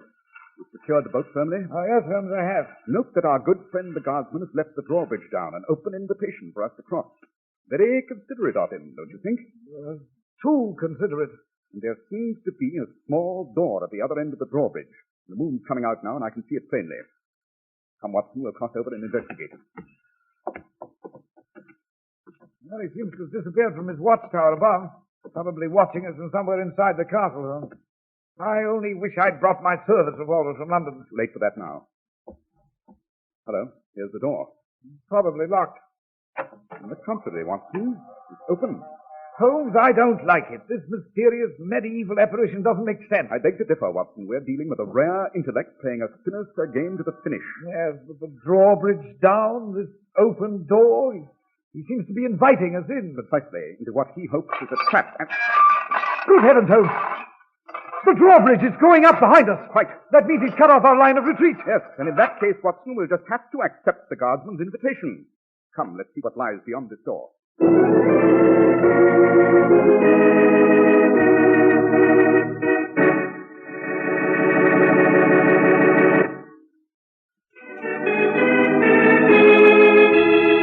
And now to return to our story, Dr. Watson.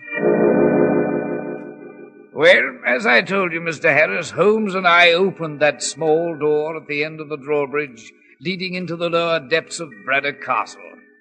The very air was foul with the musty smell of centuries, and it was dark as the black hole of Calcutta.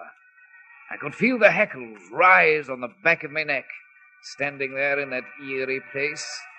But Holmes was his usual self, as cool as ice. I say, Holmes. Watson, listen. Hear anything? No.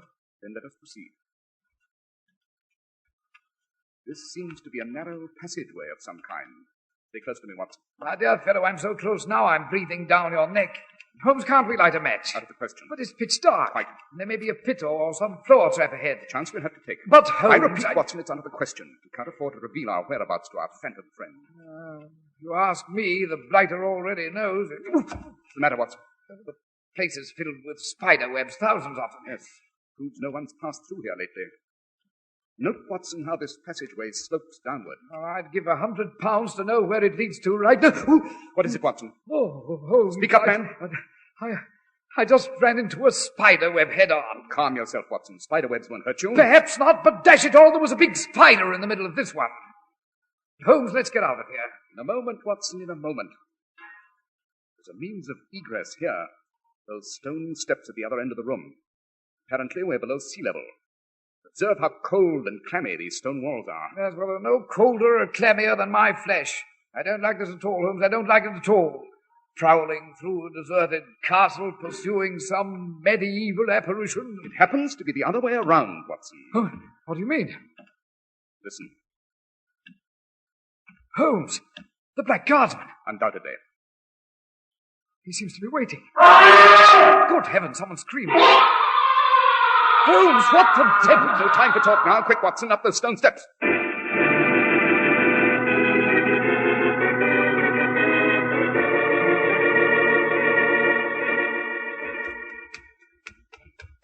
Hurry, Watson. That scream came from somewhere in this corridor. Well, I'm not as young as I used to be, Holmes.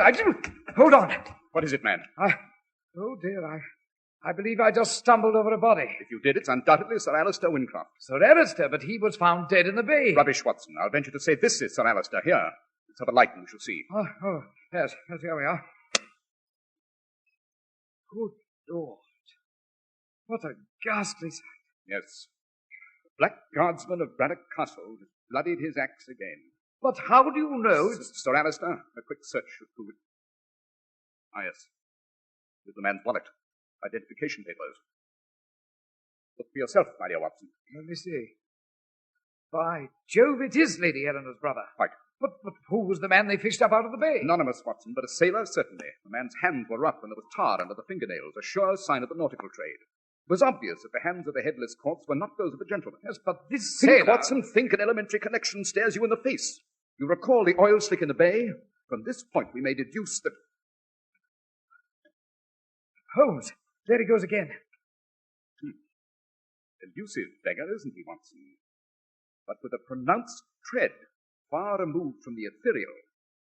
Follow me. Oh, where are we going? Up these stairs. Unless I miss my guess, they lead to the main hall and perhaps to the Black Guardsman.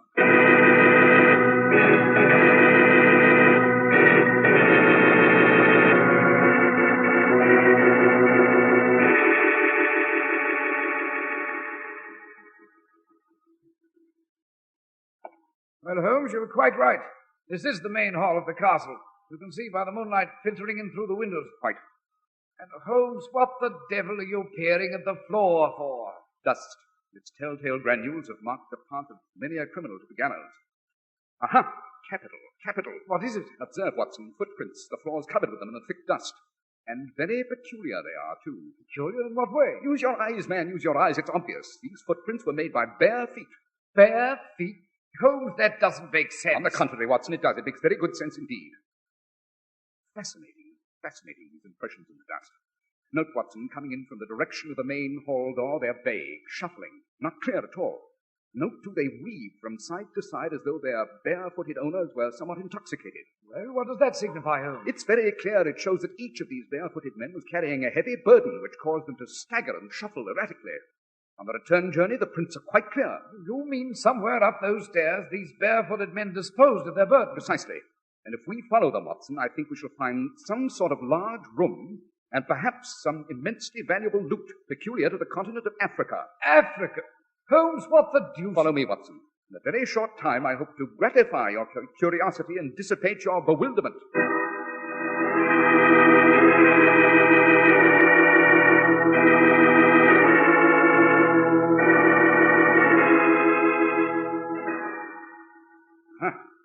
Here we are, Watson, just as I told you. Yes, you were quite right. Those dust prints lead directly into this large room. Yes, and observe, Watson, what are standing in rows against the far wall. Good Lord, Holmes. It's ivory, tusks of ivory, hundreds of them. Precisely. Brought in on ocean-going boats in the dead of night by native crews, as the bare footprints here indicate. A fortune in tusks brought across Africa by slave caravans, loaded on the beaches of the Gold Coast and then transported here. By Jove, then Braddock Castle is being used as a staging point for smuggling ivory into England. Exactly. Naturally, it was to the interest of the devilishly clever intellect who concocted this scheme to heighten the illusion of the Black Guardsman of Braddock Castle. Above all, what was needed was privacy. Hence the headless bodies, the appearance of the apparition upon the battlements in full regalia. But Sir Alistair, what of him? Ah, yes. At first, Watson, knowing his African and Gold Coast background, I'd rather suspected that he was the master of this ring. Now, however, I know that there's someone else. Yes, but who? Who is responsible for all this? Only a master criminal of supreme shrewdness could operate this kind of smuggling game on such a grand scope, Watson. A man worthy of my own metal. A protagonist of almost superhuman cunning.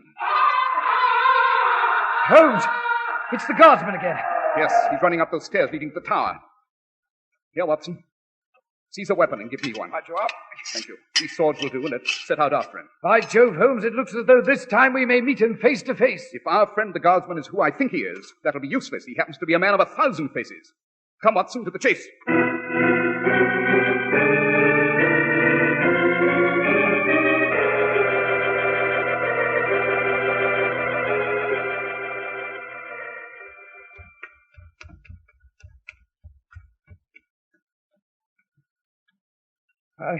He seems to have eluded us, Holmes. We've come all the way up the tower stairs to the outside battlement here. They're probably hidden in one of those side rooms we observed on the way up, Watson. Look, Holmes. Now the drawbridge is down. Yes. The Guardsman has already arranged for his own retreat, it seems. Well, Holmes, perhaps we'd better leave the castle by any means we can and summon the official police. No, my dear fellow. We have our man close by somewhere, and I hope to meet him. But he's armed with a great axe, Holmes. These swords would be of little use against a Come, weapon. Watson, let's go downstairs and examine the side rooms along the tower stairs, one by one. Perhaps we may soon flush our quarry. Really, Holmes, sometimes you can be deuced stubborn. The odds are against us. Not that I've quailed from odds. At the fatal battle of Maiwand against the Jezile devils, Holmes! Yes, it's our old friend again, Watson. This time we come to the end of our chase. But he's below us now on the tower stairs. Right. Then we're trapped up here on the tower battlement. Quiet, Watson, listen. Holmes, he's coming up the tower steps, directly toward us. Obviously. But what can we do? Wait. Wait indeed. Wait for the great axe of the executioner. Holmes, look, there he is, coming out of the shadow, up the stairs.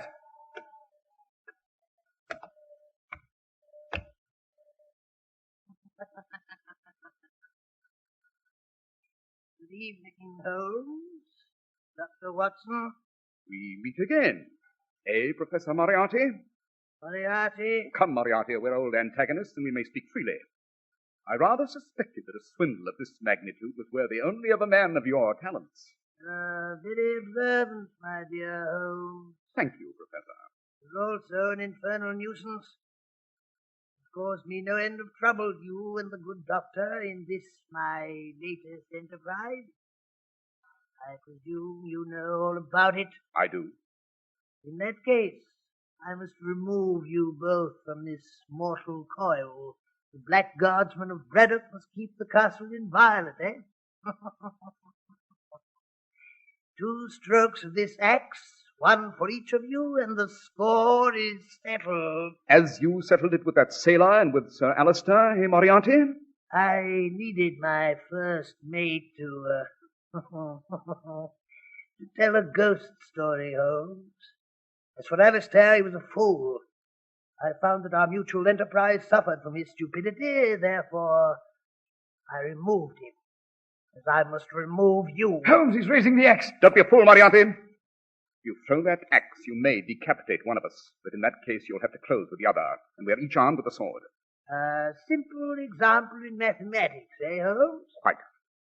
Your theorem does not frighten me, Holmes. And for you, I reserve the first blow. Mr. Holmes!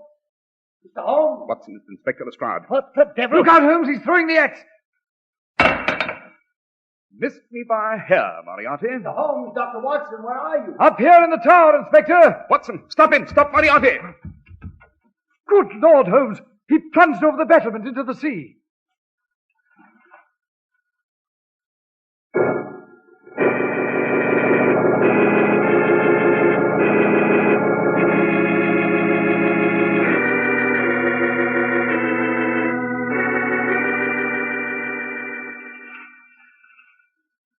From here in, Mr. Holmes, you may safely leave the proceedings in my hands. Indeed, Inspector Lestrade.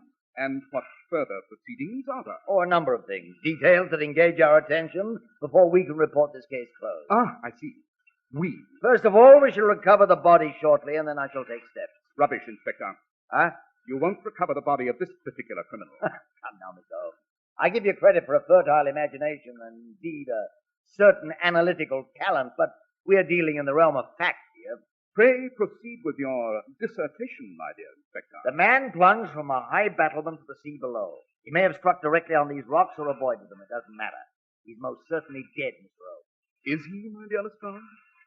Listen. Listen to what? I hear nothing. Don't you, Inspector?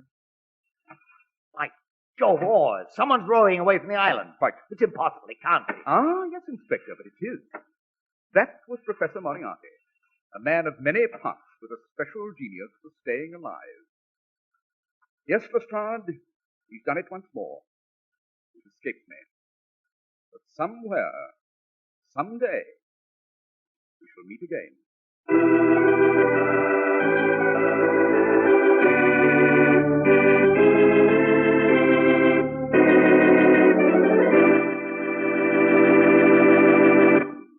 Well, that was a thrilling case, Dr. Watson. And did Holmes and Moriarty meet again? Indeed they did, Mr. Harris. Indeed they did. Holmes often called Moriarty the Napoleon of crime.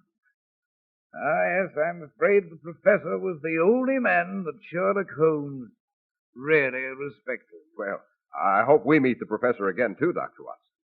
But now, how about a small hint on next week's story? Next week, Mr. Harris, I think I shall relate to you the adventure of the Bruce Partington plan. That sounds very interesting, Dr. Watson. I can assure you it is, Mr. Harris. It's a story of spies, international intrigue, and the stolen plans to a certain nautical machine on which hinged the fate of the British Empire.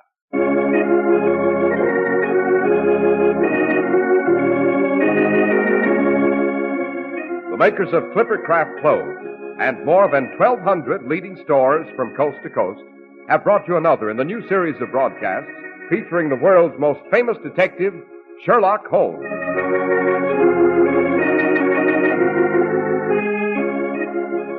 Our stories are based upon the character Sherlock Holmes, created by Sir Arthur Conan Doyle, and the program is produced and directed by Basil Lockridge. Sherlock Holmes is played by John Stanley, Dr. Watson by Ian Martin. This week's story was written by Max Ehrlich, special music by Albert Berman.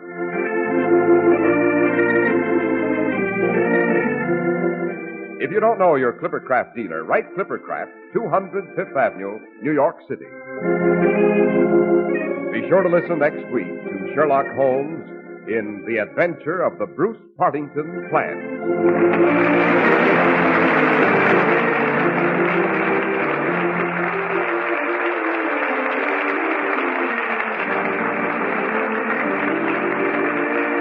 This is Cy Harris speaking for Clippercraft Clothes. This is the Mutual Broadcasting System. Welcome back. Longtime fans of Sherlock Holmes, not at all surprised by the appearance of Professor Moriarty, particularly in the radio version. If something is hard or difficult, there's a very strong chance that you're going to have Professor Moriarty show up. So no big surprise there. A lot of excitement, and this one a little more chilling than some of the other episodes so far. So kind of defining the mood for the rest of the series. Well, we do turn now to listener comments and feedbacks. This one comes from iTunes. I've been listening for a while. It's simply great. Thanks. Well, thanks so much. I appreciate your comments and your support. I do encourage you to check out my other podcast, the Old Time Dragnet podcast, and the Old Time Radio Superman show. Today's episode is brought to you by the support of our listeners. Thank you so much for all your financial support. It is greatly appreciated and is a great help to the show, particularly in those times of need. Now it's time for today's episode of yours truly, Johnny Dollar, The Stanley Price Matter. Enjoyment, John Lund as Johnny Dollar. Henry Conrad, Johnny. Hello, Mr. Conrad. How are you? Fine. Can you take a job? No trouble at all. Well, this is it. On Thursday of last week, we got a call from the New York police. They'd confiscated about $100,000 worth of rare gems. A man named Wells had been murdered, and they found the jewels in the water pipe beneath the sink. Your company insure Wells? No.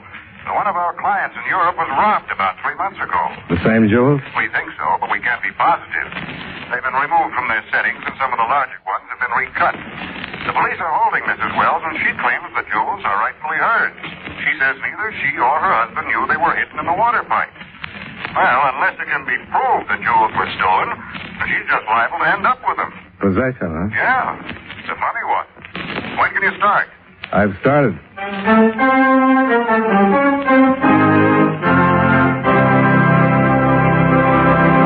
Now for just a few words on the subject of getting things done. Within the past few years, a new plan of activity has sprung up in America, the do-it-yourself plan. Whether you want to build a better mousetrap, a house, a rocket ship, plant a garden, or have some new clothes, you can buy the plans or patterns and do it yourself, which is a good idea. But there are still many things which can be done better with advice and help from the experts. For example, if you want to know the best way to plow the land, irrigate fields, or terrace your sloping acreage, there are experts who are always at your service. The engineers who are employed by the Department of Agriculture.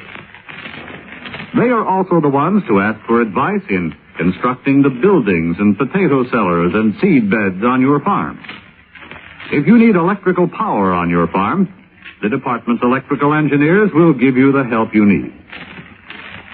Perhaps you may want to know the best way to can vegetables, what special shoe to buy, or how to plan the right kind of meals. If you do, the Bureau of Home Economics issues booklets on almost everything that goes into a home.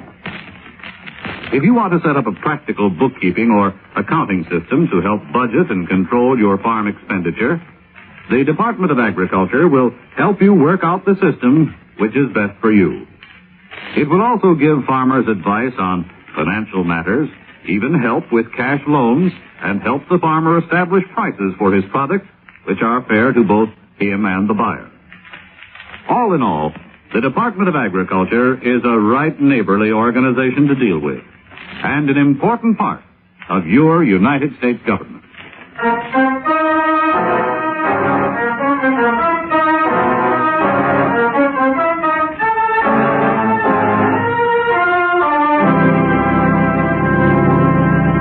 Expense account submitted by Special Investigator Johnny Dollar to Home Office, World Insurance and Indemnity Company, Hartford, Connecticut.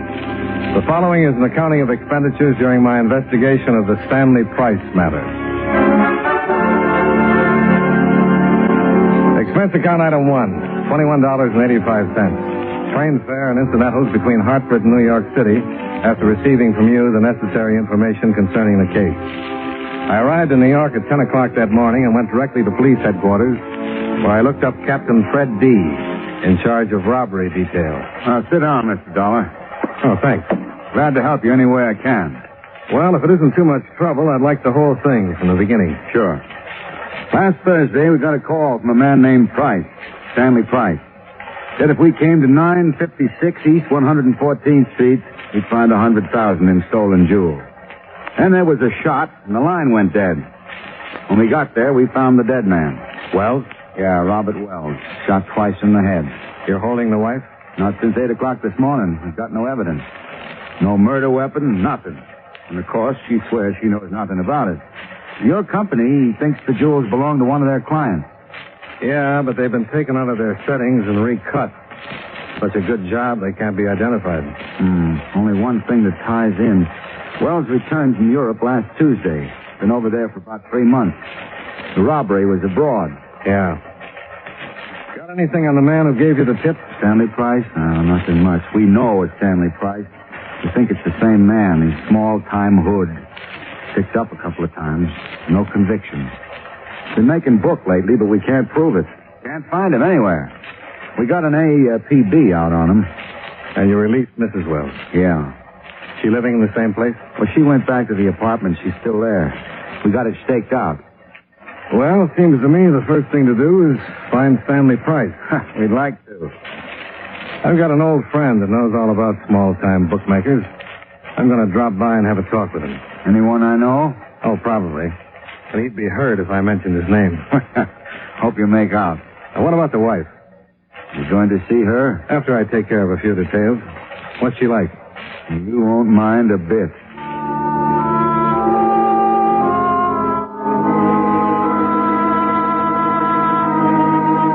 I left headquarters, checked into a hotel, then made arrangements to rent a car.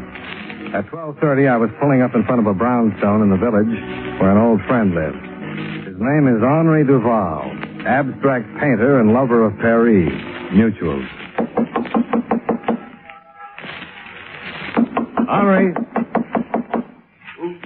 Who is it? Come on, Henri, open up. Go away. It's Johnny Dollar, Henri. I don't trust no one. My landlord is a man of many voices. I'm not your landlord. Cross my heart.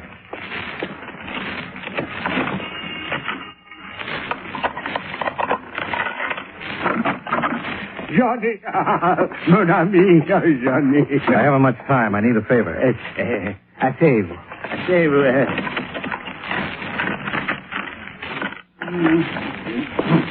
Hello. For you, a portrait costs only $50. No pictures, Henri. No picture? Ever heard of a man named Price? Stanley Price? No. Paid your rent? Same answer. I have a small $10 bill here. Mon ami, you would attempt a lowly bribe? Well, what do you know? Here's another 10. You know, I would ask you to stay for lunch, but Greenbaum will not even let me look in his delicatessen window anymore. 25? Bien. But I only do it because I have the love for Greenbaum. Show a little interest in Stanley Price for a minute. Stanley Price, here. Peasant. He's a bookmaker? Of a sort. He owes me $11.80. Marianne in the 8th at Hialeah by 8 lengths. Mon Dieu, such a filly. Henri. Stanley Price. Ah, oui, the low life. Where can I find him? Je ne sais pas. Henri? But it is the truth. Scout's honor? But of course. If I knew where the peasant was, would I not collect my $11.80? But of course, Scout's honor. Look, you see? You're only holding up one finger. Le Cub Scout. Oh. When was the last time you heard from him? He took my $2 that wins for me the $11.80. And then he was in the fish business. Fish business? Ah, oui. I know because he brought me 2 halibut, which I promptly made into a magnificent bouillabaisse for my landlord. Terrible. The stew? Mais no. Just the fish.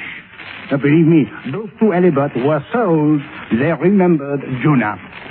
Was he selling fish? No. He was not selling fish. He was catching them. He had a boat. When I went down to collect my $11.80, the boat was not there. Where did he keep the boat, Henri? At this place. It was called Schooner landing.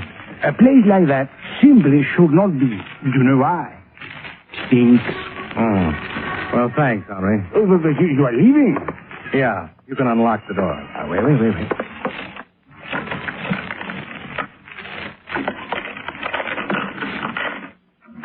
Alors, bonjour, mon ami. Vive le France.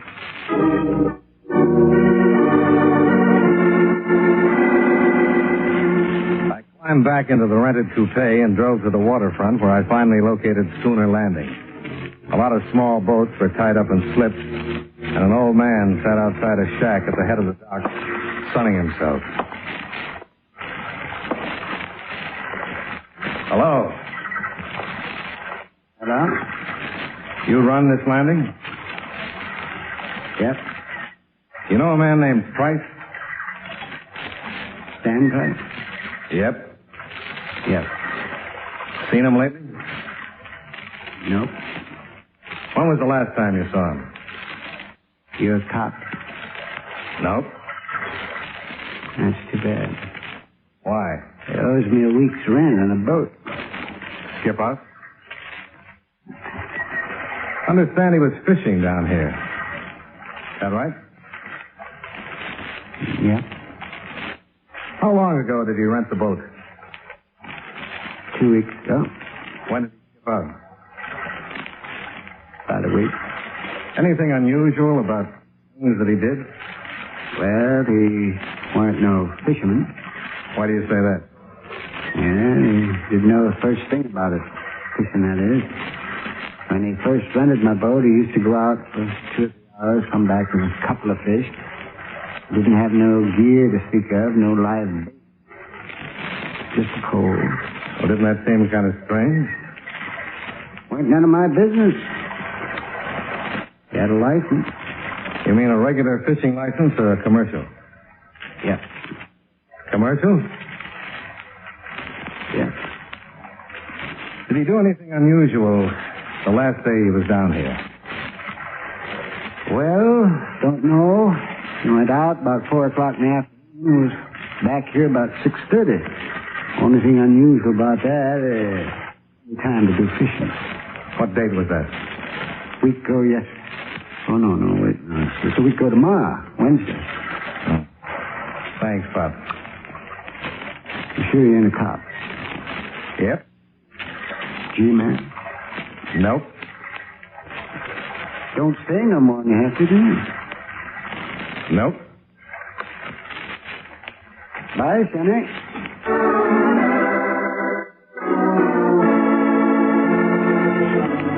I left Schooner's Landing and made a beeline to the Bureau of Licenses, where I located the fishing license that had been issued to Stanley Price. It had his picture on it, and the clerk allowed me to take it. I thanked him, then climbed back into my car and headed for 956 East 114th Street and Mrs. Wells.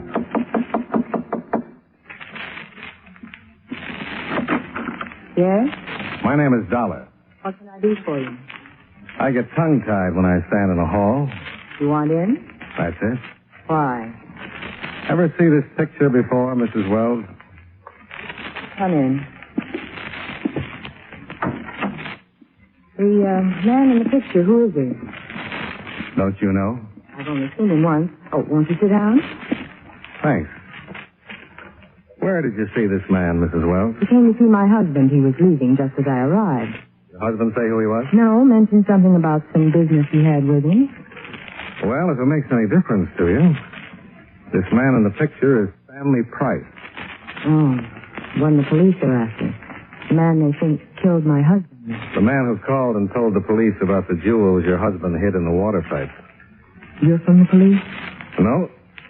I'm an insurance investigator. Oh. Your husband just got back from Europe a week ago, didn't he? Yes. By boat? Yes.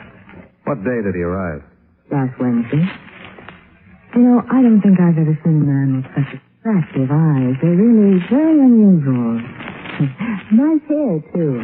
So curling. I'll stop back when I've got more time and we'll straighten it out. Leaving? Yes, I'm going home and have another talk with Dad. Well, in case I might want to get in touch with you... I'm staying at the Shelton. Oh, by the way, what time did your husband's boat dock? 5 o'clock. Thanks. Sure. Say hello to Dad.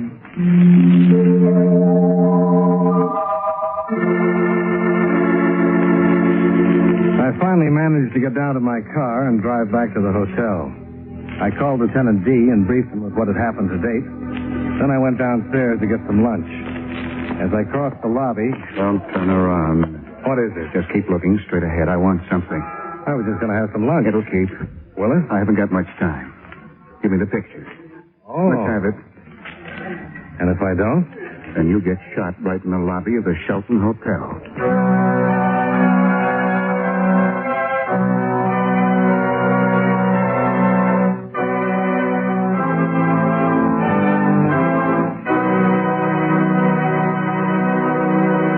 Obtained the highest office in our land, the presidency of the United States.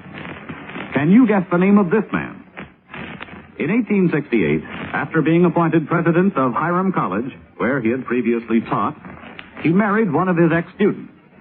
In 1880, he was chosen presidential nominee by his party on the 36th ballot as a compromise between General Grant, James Blaine, and John Sherman. Not much can be said of his administration, as he was president for only 5 months. That's when an assassin's bullet ended his life, making him the 4th president to die in office. If you don't have his name by now, here are 2 more clues. While he was president, Tuskegee Institute, the famous Negro coeducational college, was founded, and the American Red Cross was organized. Who was he? James A. Garfield, 20th President of the United States. His life is a part of your American heritage.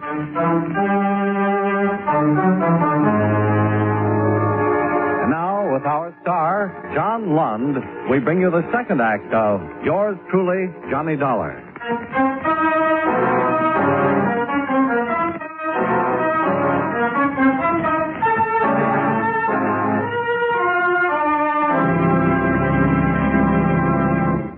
Have it. Well, it's the only one of me on a bare rug facing east. What'll Mom say? The picture of Stanley Price. Okay. That's being smart. Now, you stay put. Count 10 before you turn around. Believe me, Dollar, I mean it. I'll kill you if you move before 10. You're being pretty silly, Price. They'll pick you up sure. I don't think so. Oh, by the way, Henri Duval says to thank you for the 1180. 1180? Oh, yeah, tell him it was nothing. It sure wasn't. Start counting. 1, 2, button my shoe. 3, 4, close the door. 5, 6.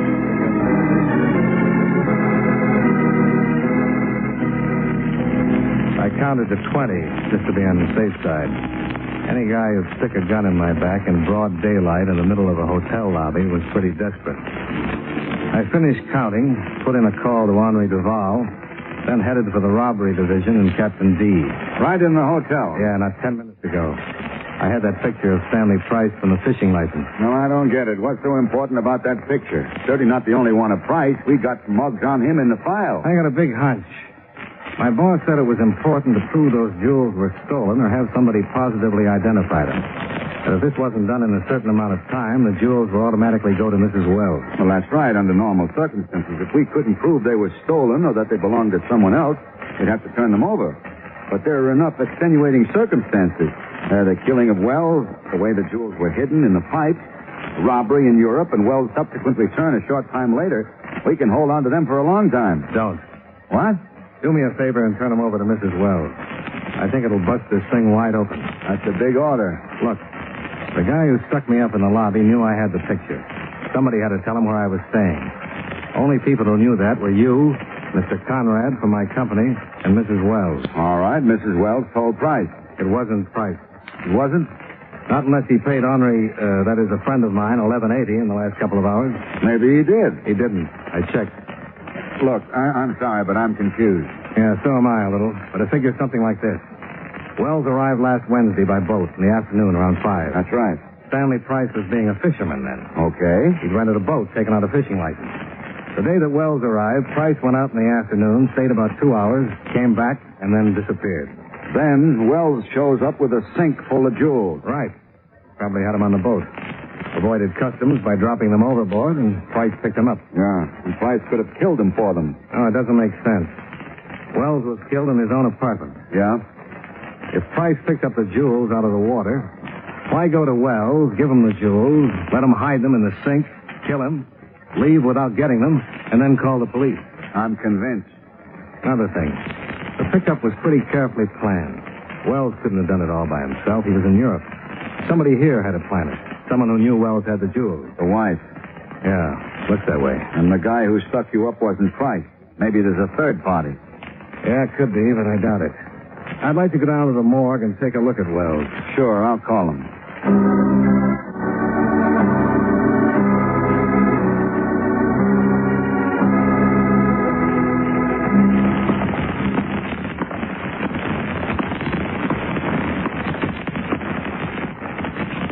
Okay, Charlie.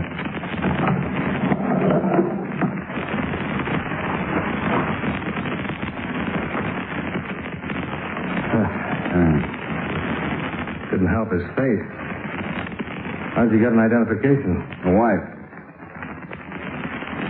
This isn't Wells. It isn't? This is Stanley Price. You sure? The picture on the fishing license. This is the same guy. I'll have Mrs. Wells picked up. And miss out on the big catch? Let me take the jewels over to her. It'll look official. Insurance company agent and everything.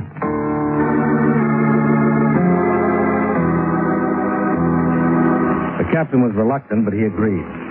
We went back to headquarters, and he presented me with $100,000 in jewels. I left for Mrs. Wells' apartment, followed by two of New York's finest. The captain was agreeable, but cautious. The boys staked out across the street, and I went into the building and up to the apartment.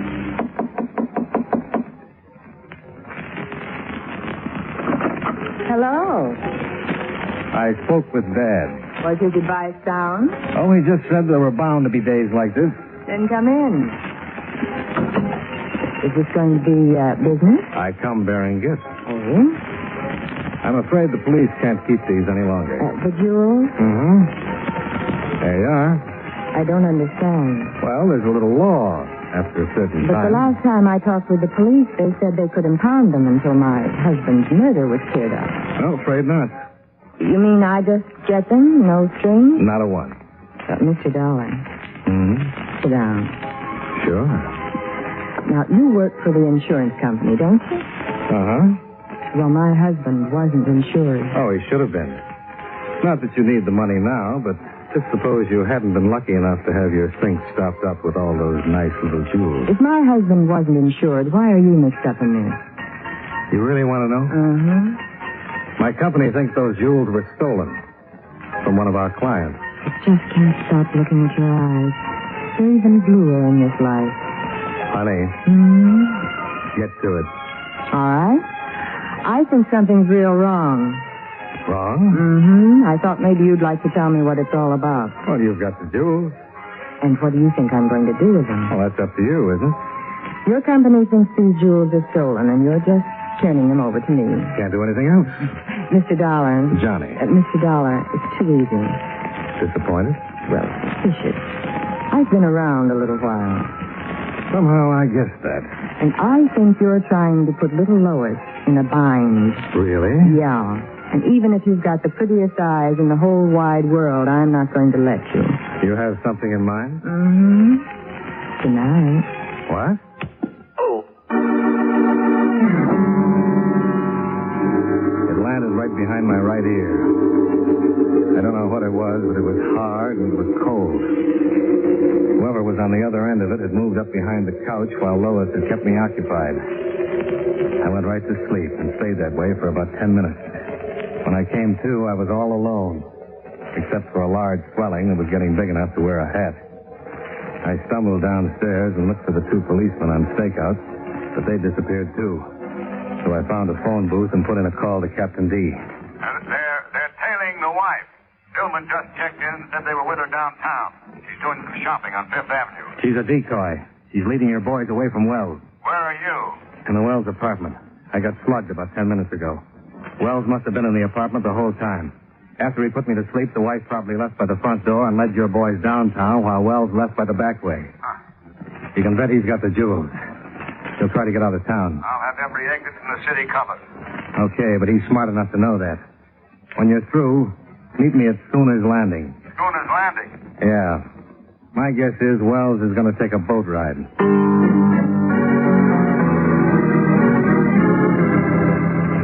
It was about 4:30 in the afternoon when I arrived at Schooner's Landing. The old man was walking up from the slip. Hello, Stanley. Pop, which boat was Stanley Price renting? That one. Just getting ready to go out. I just got through gassing her up. Fella paid me Price's back rent. Well, is there something wrong? $5. Good afternoon, Mrs. Wells. Bob! Drop the gun, Dollar. Drop it. The police are right behind me. Okay. Sit down. You taking him? He's an insurance man. He's going to be our insurance. If the police try anything, I'm going to shoot you, Dollar. Hold the gun on him while I get us out of here.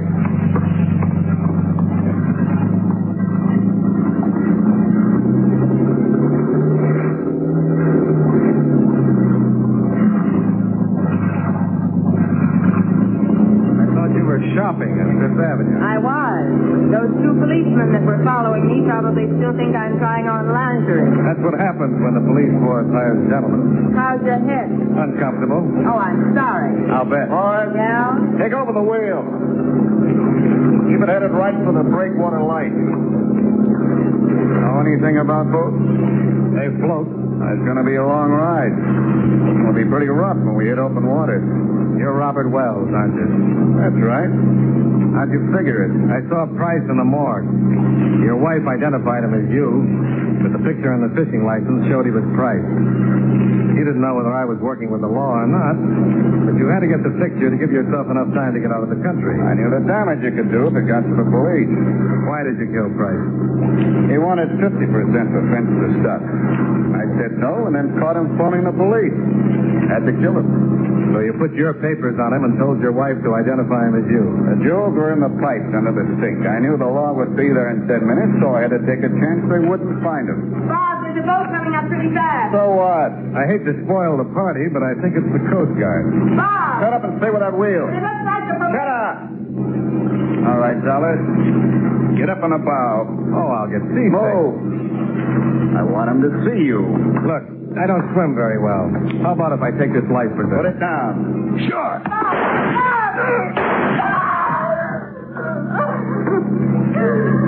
Stay right there, honey. Stop your boat. Heave to. Better do like the man says. Come on, Dollar. Stop that boat. All right, all right. Keep your barnacles on.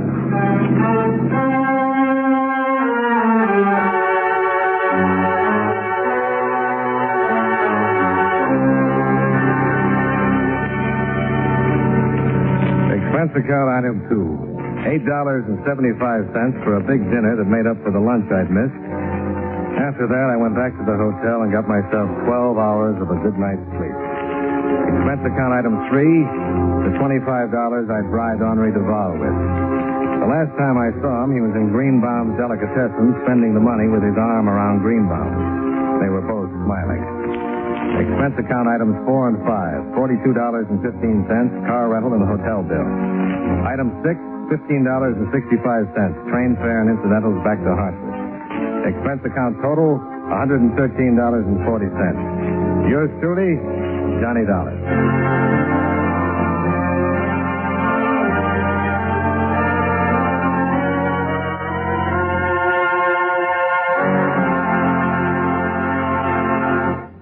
Yours truly, Johnny Dollar, stars John Lund in the title role and was written by Blake Edwards with music by Eddie Dunstetter. Featured in tonight's cast were John Stevenson, Kenny Delmar, Jay Novello, Howard McNear, and Mary Shipp. Yours truly, Johnny Dollar, is produced and directed by Jaime Del Valle.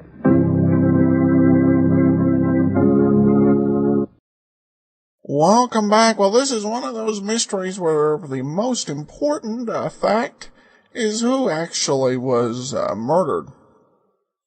Now, this one took a few surprising twists as it went along the way. And other than some sound quality issues, wasn't disappointing at all. Well, we turn now to listener comments and feedback. Dave says, can't wait to get to the Bob Bailey episodes. Keep up the great work, Adam. Well, thanks so much. And unasked question, but probably worth investigating. How many episodes do we have till we get to hear Bob Bailey?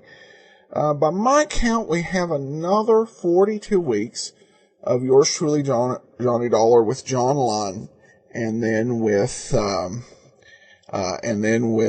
Gerald Moore. So we've got less than a year till we get into the Bob Bailey episodes. Lord willing, and the creek don't rise, as they say down south. Mark comments, "Hi there. I heard you mention on one of your podcasts that you were working on Broadway Is My Beat. I wonder if you have time scales for that. I would like to say how much I appreciate all the efforts you put in collecting this stuff out there and making in one series the characters I like, i.e. Nero Wolfe, Dragnet, and Sherlock Holmes." Well, thanks so much for the question, Mark. Broadway Is My Beat is a challenging show just because there are so many episodes out there. There's more than 160 episodes, which puts it right behind Johnny Dollar, Sherlock Holmes, Boston Blackie, and Let George Do It. So we have to set aside about a 3-year chunk. So it's going to be a while till we find that much space. The one thing I will say is I won't play Broadway Is My Beat at the same time I'm playing Night Beat. It's just too many down shows. You got to have a downer shows, I guess I should say. You got to have a balance there. But we'll definitely look for the opportunity. It's a great series with Anthony Ross in the beginning and the New York City episodes, and Larry Thor the rest of the way. All right, well, that will do it for this week. We'll be back next Monday with Barrie Craig, Confidential Investigator, and then join us on Friday for yours truly, Johnny Dollar. Today's episode is brought to you by the support of our listeners. The occasion of the episode is the recent passing away of Ray Bradbury. Bradbury has long been a staple of mystery and science fiction writing, and several of his short stories were adapted to radio. Given his recent death, I thought it would be appropriate to play one that would work with the great detectives of old-time radio, just as we've honored recently Norman Corwin, Mike Wallace, and on the Dragnet podcast, Harry Morgan. This particular episode of Suspense is an adaptation of a 1943 short story. It was broadcast on September 21st, 1950. It stars Dana Andrews, who, to classic fans of motion pictures, probably best known for his role in Laura. For fans of radio, he's known for playing Matt Svetich on I Was a Communist for the FBI. But here now, with an Autolite sponsorship from an episode of Suspense from September 21st, 1950, it's The Crowd. Autolite and its 96,000 dealers present Suspense. Tonight, Autolite brings you The Crowd, a suspense play starring Mr. Dana Andrews.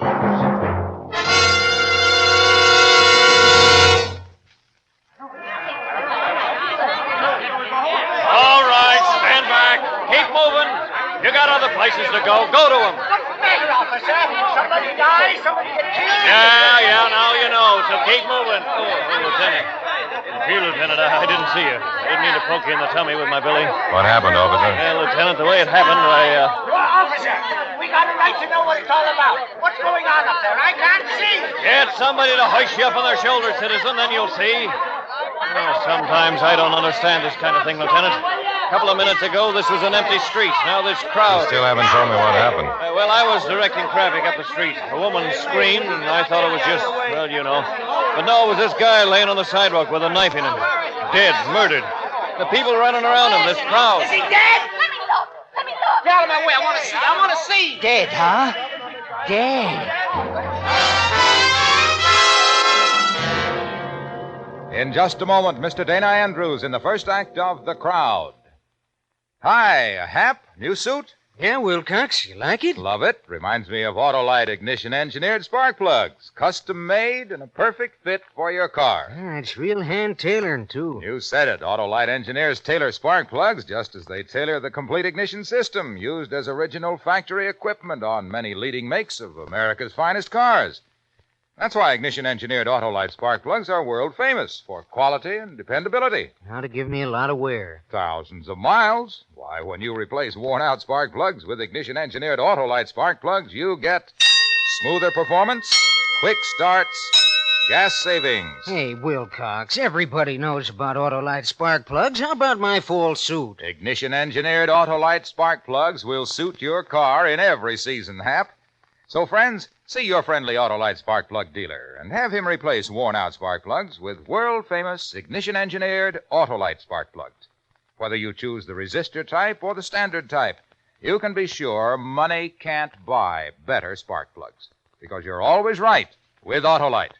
And now, with The Crowd and the performance of Mr. Dana Andrews, Autolite hopes once again to keep you in suspense.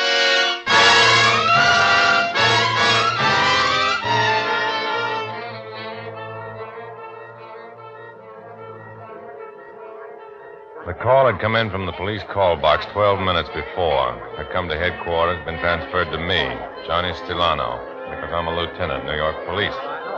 Things like this are my job. It had taken me maybe 5 minutes to get there, and already the crowd was there. The crowd. A ring of shifting, compressing, changing faces looking down at the dead man, watching the shape of death in his face. Stand back! Stand back! Officer? Yeah, Lieutenant. Have you gone through this man's pockets? Do you know who he is? No, sir. I haven't had time. I'll do it. Here comes the ambulance, Lieutenant. All right, you people. Why don't you move on? Give them room. Give them room. Hiya, Johnny. Hello, Doc. You through them? Uh-huh. All right, boy. Let them through. Come on through. Out of the way, you.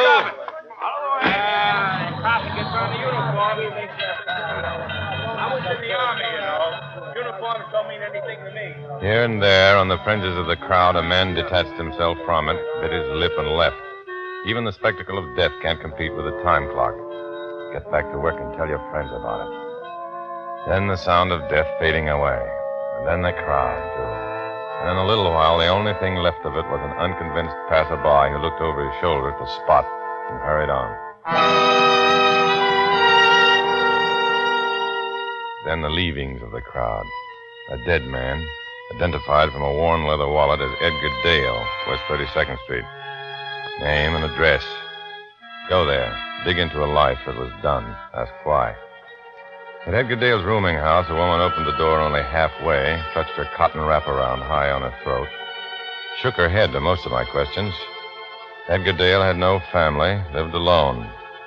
And a shrug to, what friends? He worked, that's all.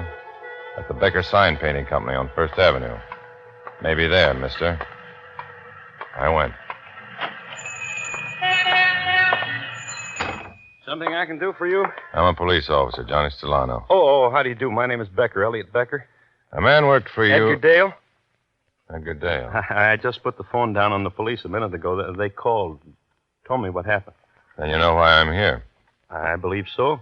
You'll want to know all about Edgar. I'll help all I can. Tell me about him. Edgar was like anybody. Looked like anybody. Talked like anybody. Kept to himself. He did his job. A man who sat in the supply room and back and read science fiction magazines when he didn't go outside to have lunch. What else? I don't know. You can only judge a solitary man by the things he did to give you that impression. He listened to jokes but never told one. He clipped pictures of movie stars in bathing suits and pasted them over his workbench, crossword puzzles, contests the newspapers ran, those things. Friends? Girlfriends? I don't know, Mr. Stilano. I've wondered sometimes who might enjoy Edgar as a friend, but I don't know. Where was he killed? 2 blocks from here. This morning. I saw the people running. I couldn't get away. That's too bad. How was he killed, Lieutenant? What did he look like?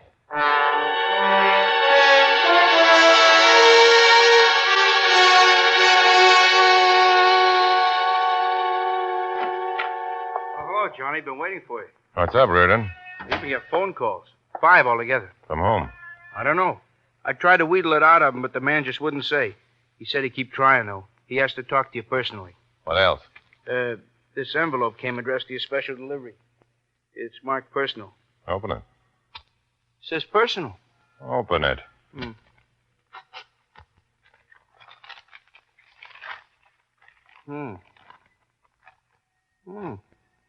What is it? A picture, Johnny. Clip from this afternoon's extra in the news. I saw it there myself. A picture of the man who was stabbed to death on the street with the crowd around him. Let's see it. Hey, look what's written under it, Johnny. Yeah. I did well, didn't I, police? Next time it will be even better. Johnny Solano speaking. Oh, I finally got you in, Lieutenant. I read in the papers you were assigned to the case. The man found dead on the sidewalk. Yes. I just called to ask you if you got the clipping I sent you. The one of the dead man lying on the street. I sent it special. Oh? Well, I just got in. I haven't had a chance to look at the mail. Will you hold on just a minute while I check? Reardon, place this call, quick. Right, Johnny. Oh, yes, I have it here. The words written underneath. Did you write them? Oh, yes, and I meant them. Every word. There will be a next time, Lieutenant. There will be another murder. I believe you. I won't be so foolish as to think you're some kind of a crank who I just... can see you're a very intelligent man. It was very clever how you committed the murder. Broad daylight on the street. Oh, the next one will be even more spectacular. Far more. Well, tell me about it. Oh, there's no need. There'll be a crowd. You'll read about it. I'll send you a picture. Reardon. I got it, Johnny. Gilbert Shoe Repair. It's right around the corner from here. I got the blotter on my desk. Gilbert Shoe Repair.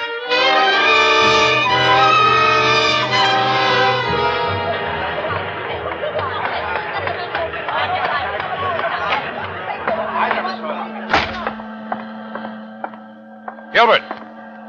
Hey, Gilbert. Huh? Turn off that machine. I want to talk to you. Huh? Turn off that machine. Oh, sure, Johnny. Huh? Oh, he wants your shoes, Johnny. He's been in here so long, I was going to put him in the window with a for sale under him. I don't want to talk to you about shoes. Not about shoes? There's something else we can talk about? About a man.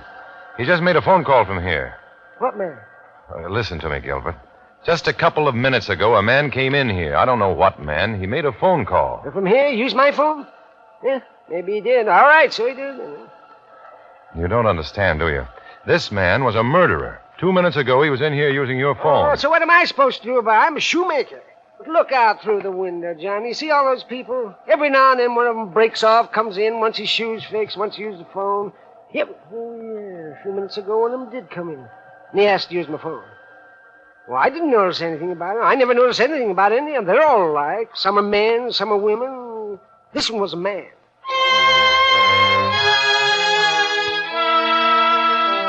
Then back into the street again and into the swarm of the crowd. Into the wash of anonymous faces, the blob. And somewhere in it, a murderer. Then back into the office.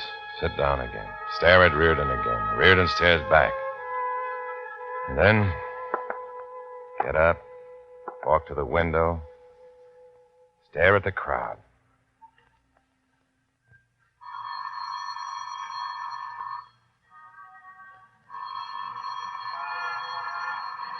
Phone's ringing, Johnny. Uh-huh.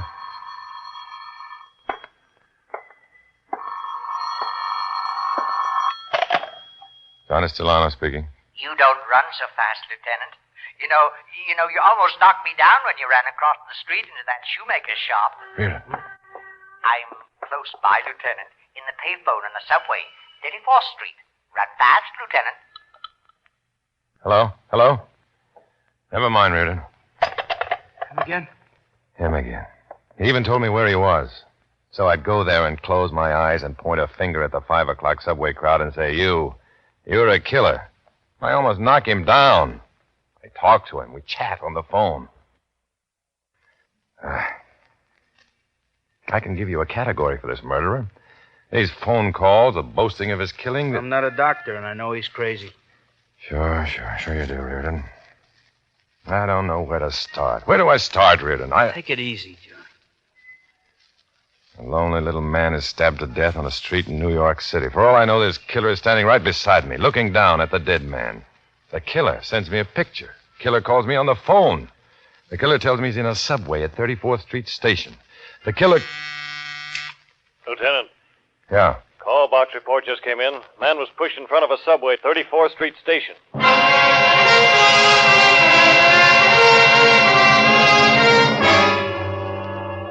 And the pattern repeated itself, but with variation now. The body of a man, broken, crushed, without form, like a child's drawing of death, lay on a bier of railroad ties of glistening steel rails. Over him, the shroud of a subway car. And deep in the cavern, the lament of hurtling steel, the crowd. The crowd watching on the platform. No variation here. Same crowd that gathers and watches at all death's public performances. The crowd. Let me look. Get out of my way. I want to see. Dead, huh? Dead. Let me see, will you? Look out. Hey, is he really dead? Hi, here he is.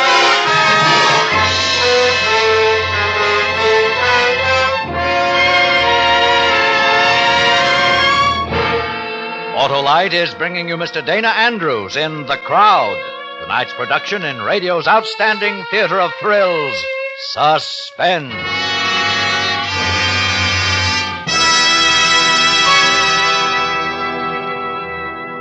Say, Wilcox, you have a good tailor. Sure, Sam is a suit stitcher supreme now. He never makes the pants too long since his car worries stopped. Well, what was his trouble? Why, Sam's sedan used a tank of gas just to get out of the garage. That's ridiculous.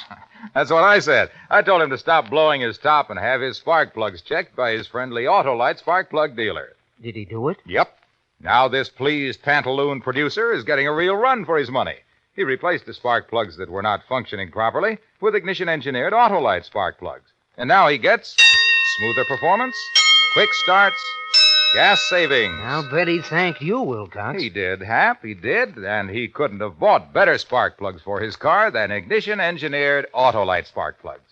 So, friends, see your friendly Autolite spark plug dealer and have him replace worn-out spark plugs with ignition-engineered Autolite spark plugs. Whether you choose the resistor type or the standard type, you'll know why you're always right with Autolite. And now Autolite brings back to our Hollywood soundstage Mr. Dana Andrews in Elliot Lewis's production of The Crowd, a tale well calculated to keep you in suspense.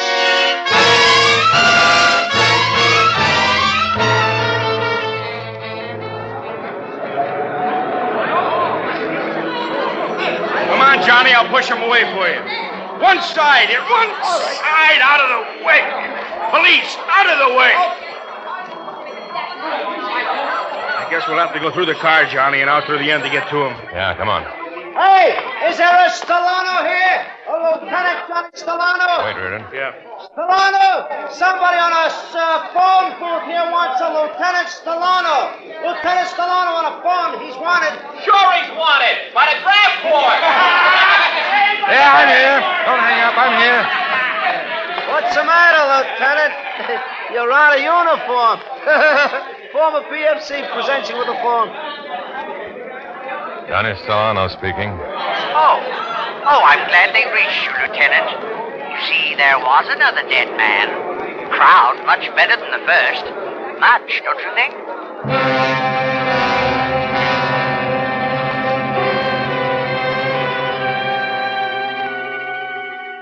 Much better, the man said.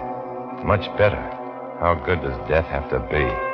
This time, the murderer had chosen to push a man under a subway train. The crowd seemed to like this one better, too.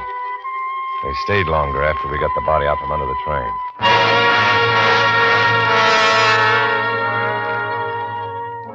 Legwork, questions. The dead man? Adam Treppel, the Bronx. Inquiries. He's married, 3 children, managed a supermarket. More inquiries. No motive for his murder. No one wanted him dead.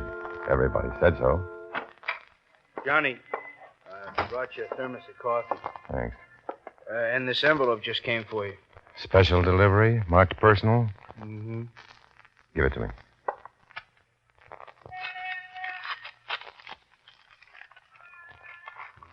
Like the last time? Like the last time. Newspaper picture. This is a triple under the subway train with the crowd around. Uh-huh. Look at him.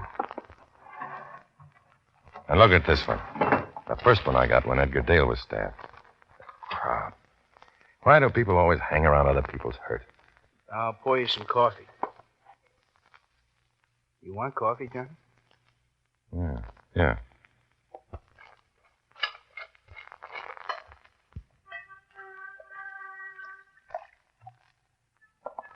Here. Here you are, Johnny. Johnny? Look. Huh? This man standing here in the picture, right up front of the crowd, around Edgar Dale. This man here. Not very clear. So? The other picture, the one on the subway. This man, also in the front row of the crowd. Also not very clear. So? Look at him, will you? I'm looking. Hey. The same man, Reardon. The same man in both pictures. I won't say no. Me neither. Because it's the same.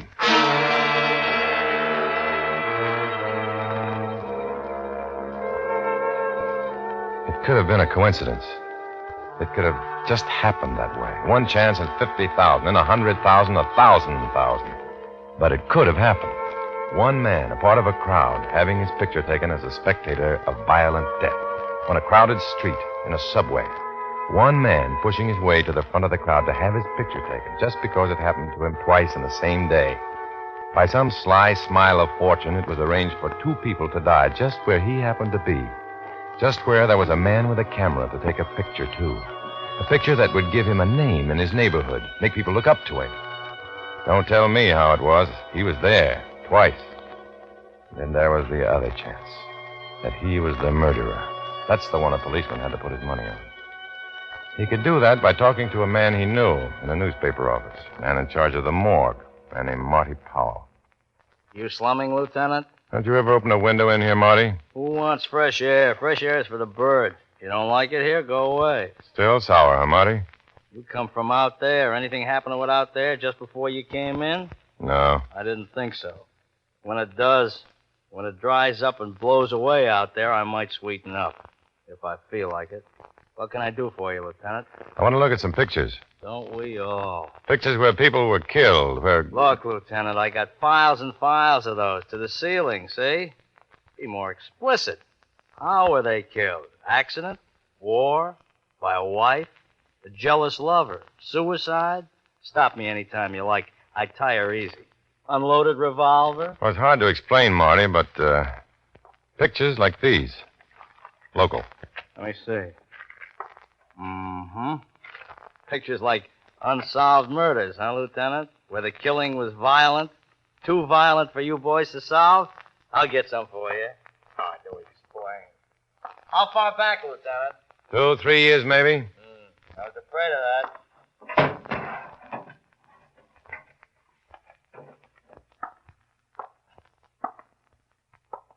Here you are. I made a selection for you. The most artistic, the most captivating. Several of these won prizes. We are very proud of this one, for example. To your taste? Let's see some more. This one.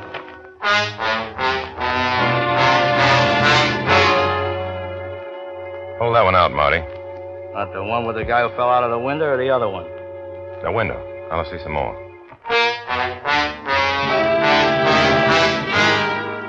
You've been here for 2 hours, Lieutenant. I told you I tire easy. More. Okay. That one. I'll take these two. Goodbye, Marty.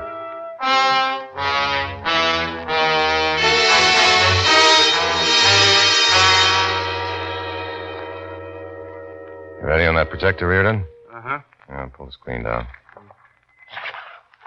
Okay, turn out the lights. Let's have the first one. This is a picture of a man pulled out of the river. He was shot. This picture was taken in December 1948. Notice the crowd. Notice this spectator, the one in the front row, not wearing a hat. Let's have number 2. A picture of a man who was pushed or fell out of a window from a 10-story building. June, this year. Again. Notice the crowd. And the man in the right-hand corner of the crowd being pushed back by a policeman. Now run the slides of the ones we had made from the newspaper clippings. The crowd around Edgar Dale. Notice that man up front, on the end. Okay. The crowd around Adam Treple. Notice the fourth man down in the front row. What do you think, Reardon? They're all the same man. You sure? The same man.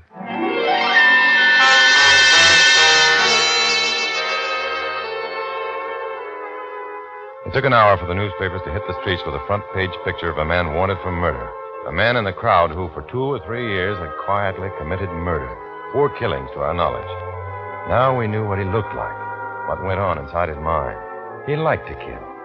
He liked to stand with the crowd over his kill. With the crowd, liked to see death up close. That man is my husband.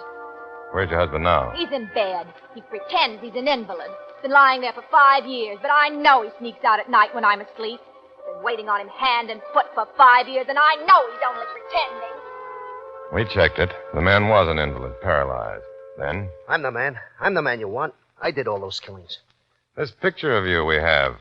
You don't look the same. You've changed. That's right, I've changed. I change all the time. Don't you think that's clever of me? Yes, it is. Will you wait here a moment? Reardon. Yeah, what is it, Johnny? There's a man in my office. Take him to the psycho ward for observation.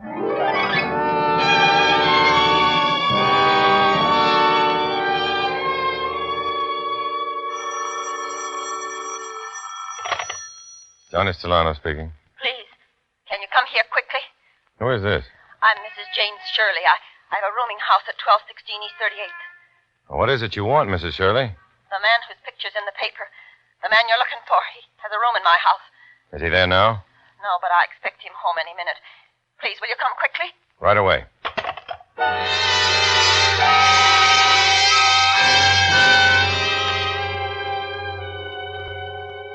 His name's Charles Turner, Mr. Solano. At least that's what he told me it was. He's been living here for the past 7 years. I don't know much more about him than that. He comes and he goes. Take me to his room, Mrs. Shirley. Yeah, right down the hall.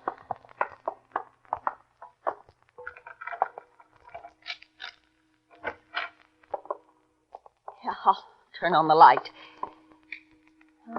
This is his room. These pictures on the wall. A man in a subway, on a street corner. A man who fell out of a building. Yes, they all belong to Mr. Turner. He hung them on the wall.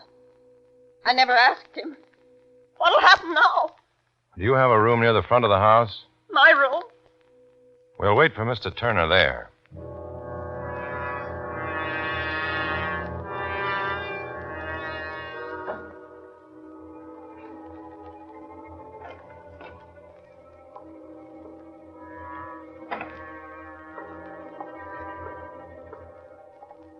Mr. Solano. Don't worry about a thing.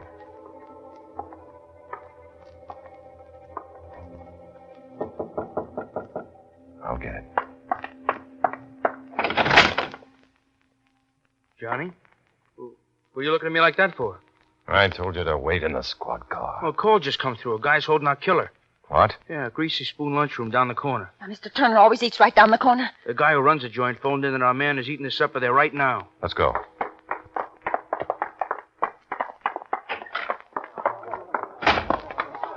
Hey, there's a crowd. That's funny. The street was deserted less than a minute ago. Let's go. All right, let us through here. Police officers, let us through. Oh, What happened to you? you police? That's right. I own this place. He saw me making the phone call. Ran out. I ran after him. He had a knife, and He's dead, Reardon. Johnny, he's naughty. He just fainted. I said he's dead. Will one of you people in the crowd go in this store and call an ambulance? This man's dead. Let me through. Let me through. Reardon. That's him, Johnny. This man. Is he dead? What happened to him? Anybody know what happened? Would you like to see him, mister? Would you like to see him up close? Why, The photographers will be here in a few minutes. Why don't you stick around and have your picture taken, Mr. Turner? Oh, you're wrong. My name is not Turner. I just wanted to know whether the man was dead. That's all. I want to get out of here. Come back here, Turner. One side. Come back here. Johnny? Yep. Let's go, Ray.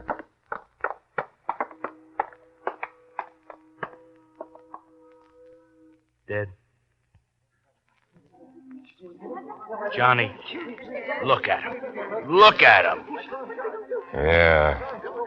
Here comes the crowd. Is he dead? Is he? Get out of my way. I want to see. Dead, huh? Out of the way, will you? I want to see.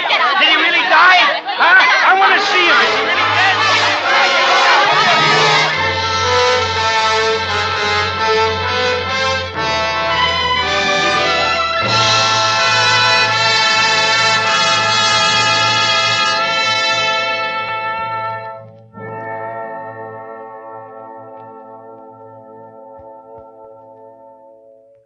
Suspense, presented by Autolite. Tonight's star, Dana Andrews.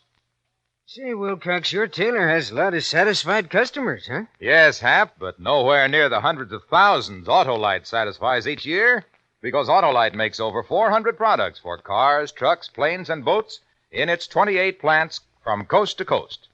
These include complete electrical systems used as original equipment on many of America's finest cars. Generators, coils, distributors, voltage regulators, wire and cable, starting motors, and electric windshield wipers. All engineered to work together perfectly as part of the Autolite team. All engineered to give you unexcelled Autolite service. Don't accept electrical parts supposed to be as good. Ask for and insist on Autolite original factory parts at your neighborhood service station, car dealer, garage, or repair shop. Remember, you're always right with Autolite.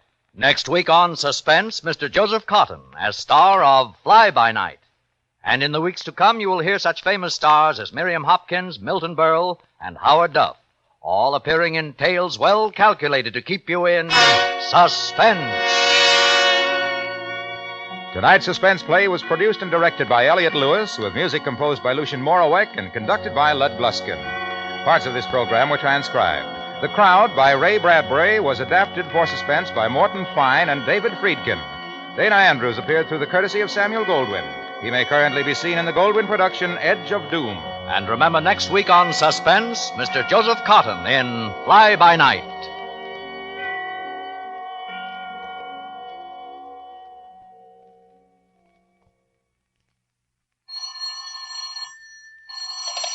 You can buy world-famous Autolite resistor or standard spark plugs, Autolite stay-full batteries, Autolite electrical parts at your neighborhood Autolite dealers. Switch to Autolite. Good night. This is CBS, the Columbia Broadcasting System.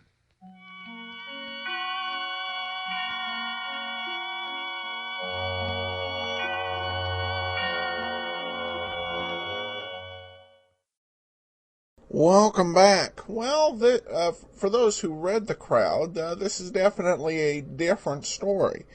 The original story by Bradbury was much more of a ghost story. This one pretty much converted over into straight detective fiction, though I thought pretty positive results overall.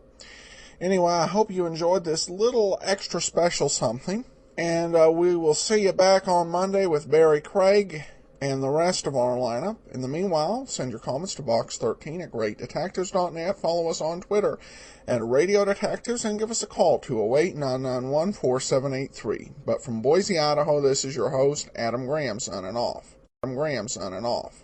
Adam Graham signing off. Adam Graham signing off. Adam Graham signing off. Adam Graham signing off. Adam Graham signing off. Adam Graham.